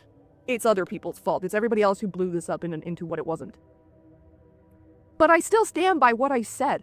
I'm not sorry for saying it. If I had to go back, I'd say it all again, except for the starting your complaint off with as a CSA victim is inherently manipulative, because that simply did not apply to Super Kirby Lover. So I'm not going to apologize for something I'm not sorry for. I think this is insane. I find it very interesting that Courtney brings up somebody using their existence as a CSA survivor to weaponize it, when she also has weaponized her victimhood and hardships in life countless times to justify her actions. And what I find even stranger is that she happily alludes to the fact she would absolutely do this again, meaning she's completely fine treating another SA or CSA survivor in this manner if they give her criticism she doesn't think is justified. The rest of the stream doesn't address anyone else anymore, and it's strange how the part about being mean to somebody in a live chat overtakes accusations of being inappropriate with children, and how we just lie, misrepresent, or show no screenshots or evidence. I've gone through most of the things I could verify that Courtney actually did. There's one thing that I'd like to address here, and I couldn't really fit it anywhere else, but it's something that's been vocally discussed in public. There was an accusation that Courtney got into a tussle with a pregnant meth addict when she was homeless, and apparently caused the woman to lose the baby when defending herself. Courtney even addresses the incident herself on her now deleted Tumblr, where people promptly give her a load of shit. Now I can see why people are upset, but I also think that Courtney was within her right to defend herself if, and I mean if, we choose to believe Courtney. The woman was heavily meth addicted, and I heard from people that meth addicts are notoriously uncaring for themselves or others. However, Courtney has such a weird tone about addressing this, where she essentially pushes all the blame from the miscarriage away from her and blames the mother for it, and treating it like it was somehow completely out of her control, and people have no right to be horrified, even telling people that if you're so concerned, go knock up a meth head yourself. Now, while I usually would not have given a shit up to this point to make this part of the video, I found Courtney in her new shiny server making fun of this incident, and I think that's disgusting. Regardless of this happening in self-defense, I think most people would be horrified to be the cause of a miscarriage.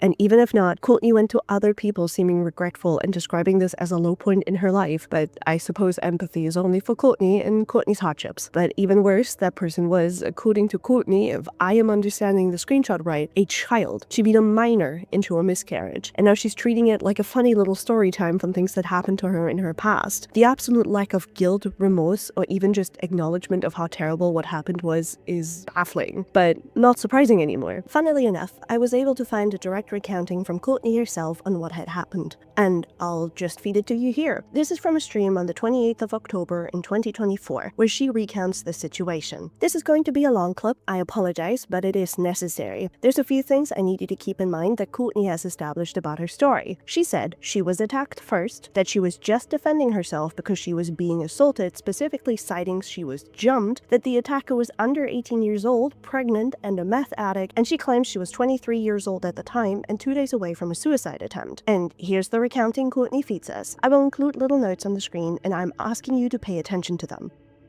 So, with literally no choice, but other than going to jail, I got out of the cab, went to the youth shelter, still very much ready to kill myself, to be quite honest. I should not have been discharged from that hospital at all. Like, my mental health was not taken seriously whatsoever. The nurses were outside my room saying that I was just a homeless bum that wanted a bed, and there was nothing wrong with me, and I was faking it.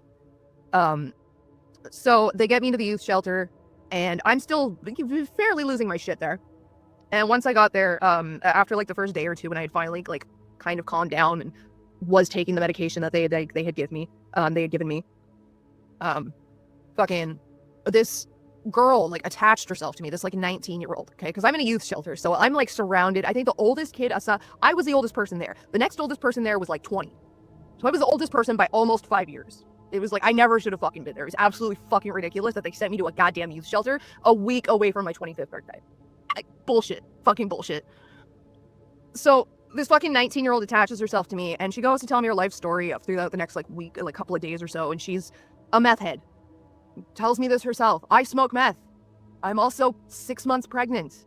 And the doctor says it's better if I keep smoking meth, because if I just stop smoking meth, that's going to be too drastic of a change for the baby. So I need to keep smoking the meth. Okay, so this bitch is like telling everybody and their dog how pregnant she is, that she smokes meth, and that like apparently it's okay that she smokes meth while pregnant, that it's preferable that she smokes meth while it's good for the baby that she smokes meth while pregnant. Like, that's how fucked this bitch is.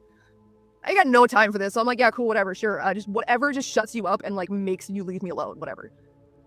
So I was fucking yes-anding, cordial. I didn't give too much of a shit to like call this bitch out, whatever. She just kind of tagged along, and then all of a sudden one day, didn't say nothing to her, nothing about her, just nothing. She just I was talking to like the oldest girl that was there, the like 20-year-old, because I had just gotten a brand new lipstick and like she wanted to like try it out. So fucking I give her the tube to go try it out. She's like, she's got a Q-tip and everything. She's like, she wasn't gonna use, like we already talked about it, she wasn't gonna use my applicator. She was gonna stick a Q-tip in the tube and then like get her own stuff, right? So I hand her the tube and she goes into the bathroom to use it, and the meth head out of nowhere, like we haven't had a disagreement, we didn't have an argument, no falling out, nothing. She was like attached to me hours ago. The meth head just all of a sudden screams across the fucking cafeteria, yo, don't use that bitch's shit. She's got like herpes and like STDs and shit. I'm like, I just kind of look at her, I'm like, yo, what the fuck? Are we gonna have a problem? Like, she keeps running her mouth a little bit. I'm like, bitch, you need to stop. Like, you need to quit while you're fucking ahead, or I'm going to stop you myself. So cue the next couple of days of this shit. This bitch just constantly running her mouth about me, around me, at me, to me, just, and I've got no fucking clue what her problem is.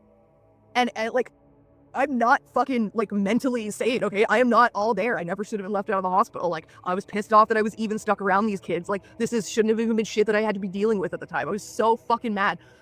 So, like, yeah, every time this girl went off, I'd be chirping back, and I'm like, you, like, seriously, honey, you're gonna walk yourself into an ass beating. Like, you were cruising for a bruising, and I am absolutely willing to give it to you. You need to quit while you're fucking behind. Like, I'm not afraid of hitting a pregnant girl, okay?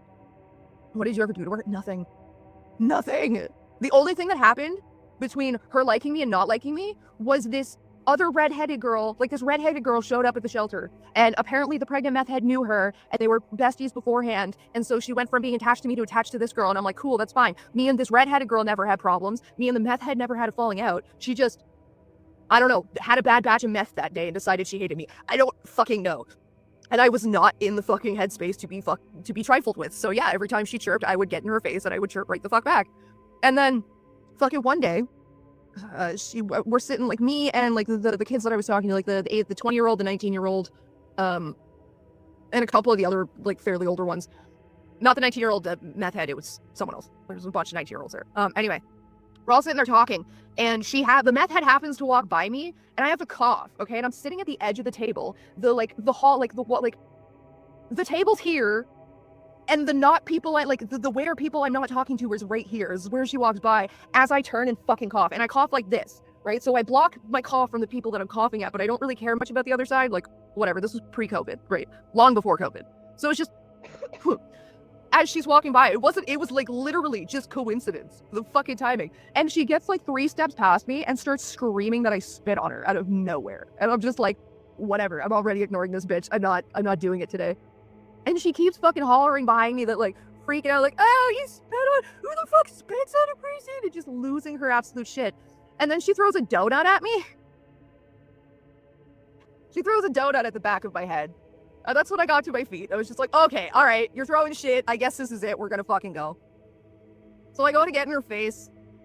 Mostly the plan was to intimidate her, to get her to fuck off, or at least get the scat, like, cause like we're in the middle of the cafeteria. There's witnesses abound. There's cameras. There's staff in the fucking like office watching the cameras. I figured the staff was gonna come out. So I go to get in her fucking face, and this bitch whips a bottle of water at me, and then like, was a good donut?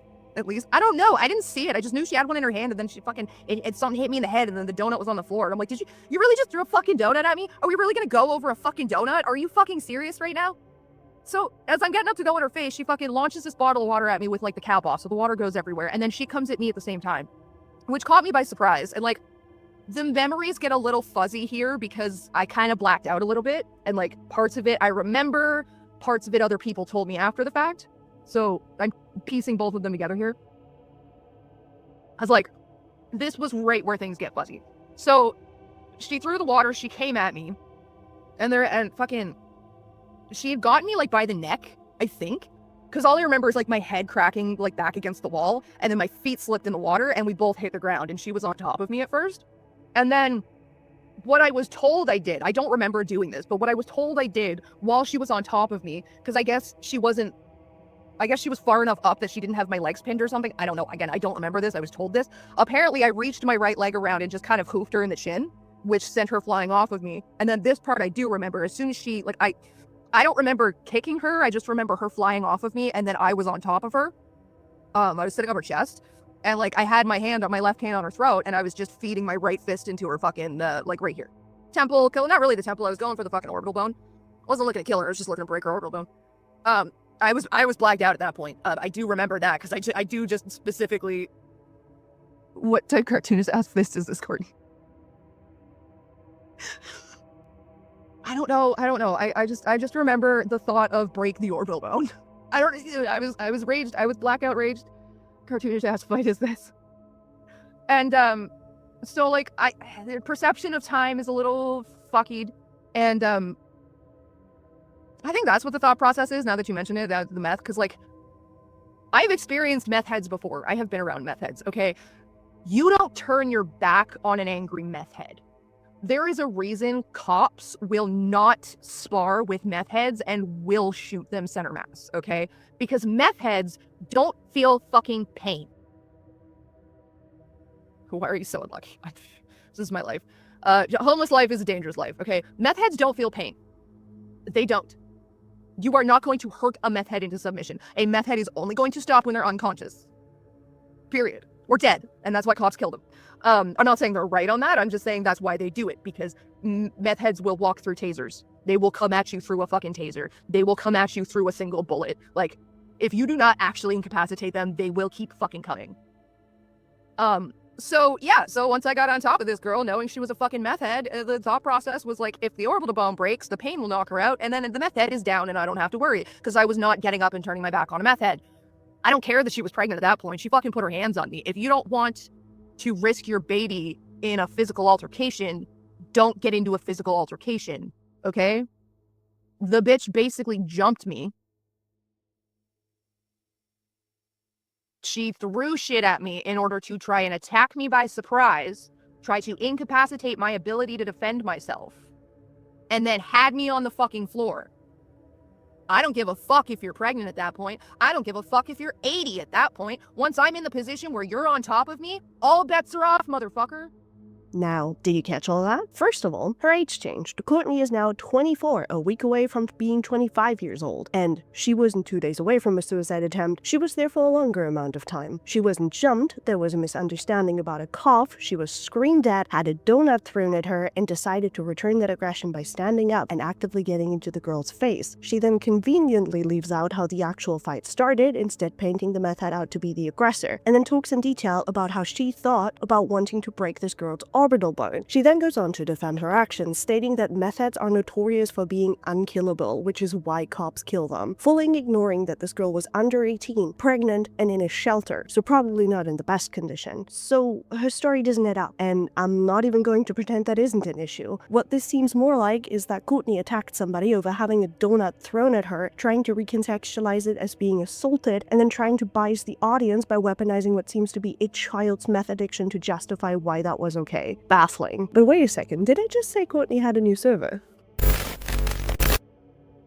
Alright, finally, we have arrived in more recent days. Let's talk about Courtney's Aglets, her current server. The server was made in April of 2025 and had at some point 14 separate miners in it, which we can derive from the page of her rules and her role reactions. Again, shout out for the bare minimum. No sexual material, no sexual topics, no discussions of Lily's actions and her child porn. Keep that one real close to your chest, and age-gating the 18+ channel with the prerogative of no sexual topics there. It only took us, checks notes, 3 servers to get here. Now, Courtney would love for you to believe there never were children in her spaces, according to herself anyway, and I would like to debunk that with more concrete evidence. Here's all the children that ever were in her server, so that makes at least 7 separate minors that I can confirm through the introduction section alone. This includes people that have been around since her second server. Courtney herself even acknowledges the presence of these minors in these servers, and she also acknowledges that most of the children in her spaces have intense trauma. Courtney apparently removed all minors from her servers on the 7th of October in 2025, even announcing that in the server. It's very interesting that the public claim of there is no minors in my spaces only came after public scrutiny regarding her actions occurred in August, and that it was a deliberate choice to remove minors and then announce it publicly. Bad faith analysis incoming. Someone's trying to sneakily attempt to seem less guilty, but don't worry, Court. We have plenty of other things to be upset at you about when it comes to your server. I am going to keep this section relatively brief because I know it's been a lot, and we've gone over the fact that Courtney will break her own server rules to feed minors inappropriate content repeatedly now, so I really don't want to just retread old ground in a different font for a third time. So let's start with the fact. Courtney acknowledges she has a secret force server that is specifically designed for children and adults to vent in, meaning it's probably entirely unmoderated, not age-gated, and entirely inappropriate to be in if you're a child. We were sadly not able to get someone into that server, so we cannot confirm nor deny any of my suspicions, but if Courtney's previous way of handling her servers is anything to go by, it probably isn't pretty. Again, I'm choosing to ignore the 18+ sections of a server because they're age-gated and whatever happened in there happened between adults, and if she's being hypocritical about no sexual content in there again, that's neither new nor is it fantastically terrible because she isn't harming children, so I will simply pretend I do not see it. Instead, let's focus on her general chat, the chat that everyone, including the children, can access. Remember how I told you to remember that whole thing from Courtney's rules about not discussing Lily's fanfictions? Well, here's Courtney doing just that with a child, and that is something that everyone in the conversation could tell by the bright blue roll. I have made them similar blues to make spotting them easier, and it's getting worse by the minute because these actual children are starting to discuss level of horniness, puritines, child porn, and Lily with adults, and Courtney present. And Courtney focuses on complaining about Sai and her personal grievances with her over shutting the children engaging in a fucked up conversation down. Courtney also chooses to talk about Chris chat and the story of her being inappropriate with her own mother in the general chat of her server, where everyone can see it, and she expresses her value that she doesn't think Christian actually raped her mother in detail on main, where any child could easily see it. And here's Courtney talking about sex and sexualities with a literal minor, which is slithering uncomfortably close to the same behavior she exhibited when she was talking to that 13-year-old regarding their sexual health. I genuinely feel like Courtney has no business having these conversations with literal children, and I don't understand why she refuses to direct these minors to proper resources exes or their parents. Lastly, she discusses the fucked up fan art that fans of Sai Scribbles allegedly drew of the incest baby in one of the child porn fanfictions Lily wrote. Again, breaking her own server rules that these things are not to be discussed in this space. And again, there's a child present while this is happening. We even downright have an example of Courtney's failure as a server owner where apparently adults were able to discuss fetish books and trauma and adjacent sexual topics with children, and Courtney had to be alerted by other people through screenshots. What I find interesting is that, for one, none of the adults in this actively shut down the conversation, but also that Courtney follows this up by specifically talking about how she has a lot of eyes on her, meaning she's worried about the optics of how failing in moderation looks on her over keeping the children safe. Optics even being a priority here is strange. But what's even more interesting is how Courtney proceeds to excuse herself from the way she has been consistently using sexual language and discussing sexual topics. She downplays what she's actually doing, discussing child porn fanfictions Lily made that Sai covered, discussing the rape allegations of Chris Chan, and more, breaking her own server rules in the process, and yet she boils it down to it's fine because I just say child porn, as if that isn't an inappropriate enough topic on its own to begin with. Now, I know I said I wouldn't talk about the 18+ sections of a server, but I do have to, at least a little bit, because of the way Courtney frames her detractors to her audience, and that's really interesting. Beckett has been very outspoken about his dislike when it comes to her in the way she was involved in the Saberspark and BlackGryphon allegations, and Courtney retaliates by publicly talking about how she thinks Beckett is a creep and a rapist, which is an insane reach. She then continues by trying to discredit Riddle, someone she blames for the leaks regarding KP's sexual health, which, by the way, those messages were made public by Matt's Waffles, not Riddle, and Riddle has apologized for venting about these things to Matt, so she's just a little bit raw, I guess. And she tries to discredit him by saying he was into diapers, specifically citing ABDL, and then Courtney doubles down on calling Beckett a rape defender again. Reminder, her only evidence is the fact that Beckett does not believe the Saberspark allegations and doesn't want to touch the BlackGryphon allegations. And there's another instance, which I'm frankly just including to be petty. This is Courtney, who, remember, claims she wasn't involved in the mess that was KP's video and totally doesn't care about people criticizing her, crashing out and telling someone to kill themselves because they dared to utter that they think Mr. Enter could do a better job at covering these things than KP. It's really funny how she fails at grasping the concept that a badly presented accusation of rape was why no one believed Emily's accusations. It was the shitty manner in which these allegations were presented that caused people to dig deeper and end up on the side with tangible evidence, which was Saberspark. Courtney in this conversation is so focused on trying to blow up smoke her ass about how she and KP are true and just, and their video being bad is just whatever because they were assisting a rape victim and sharing their stories, and all these other content creators are just covering these stories for clout and they don't actually care about the victims, which, by the way, Court, Beckett did put up. So did Mr. Enter. Both of these people made massive videos with tangible evidence, interviews, and more, hearing out the alleged victims from the BlackGryphon situation you didn't even bother speaking to. So on all accounts, they did do better than you and KP ever could. They assisted victims better than you and KP ever did because they actually did research and listened to both sides and then made their judgment on the hard evidence they were given over their emotional and personal feelings on the matter. Something you and KP both continuously and horrifically fail at. And frankly, this is where I'm gonna leave the sections. We got the good ending, Courtney removed the minors from her servers, and hopefully her DMs too. Now there's only one thing left, removing herself from our platform.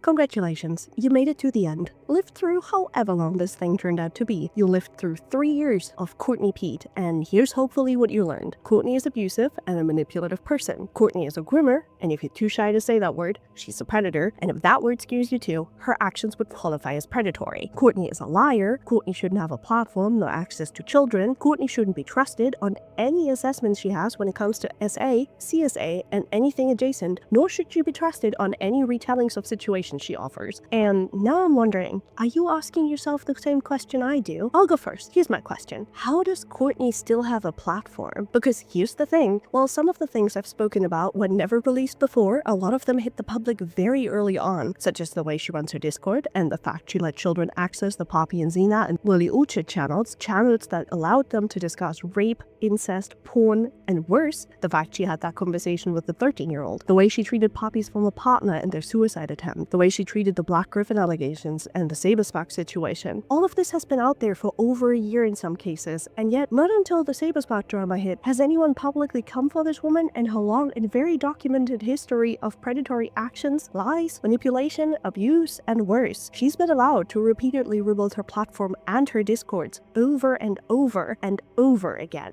endangering minors, spreading false allegations, and making asinine claims of rape, grooming, and worse. She's had 4 if you count the secret venting servers over the last 2 years, and none of the adults who witnessed her behavior ever spoke up or went after her, except for like 2. And some of the people who witnessed this behavior were YouTubers such as I Love Compossible a lot, who actively was aware of this behavior, partook in it, and would later collaborate with Courtney anyway. In fact, there's people out there who actively sabotaged the release of documentation on Courtney. I mean, there's a reason the Fennec document was never taken seriously. How do you stand behind this woman with such confidence that you're giving tangible evidence of her being inappropriate with children, and your reply is to aid in hiding that? And you know who you are. You've locked Lily for 10 years. I hope you bring that energy with Courtney now. I'm just tired. I know this isn't going to heroically take down Courtney and end this once and for all. That's a gay thought to have, and I know Courtney is just going to twist the evidence and run. She's done it for 3 years. She'll do it 3 more. But I do hope that people in their spaces look at this and realize they deserve so much better than whatever Courtney is offering, and that Courtney needs extensive work on herself offline, because she's drowning, and right now she's drowning everyone around her with her, no matter how well intentioned they are. I've been hidden, and I bid you adieu.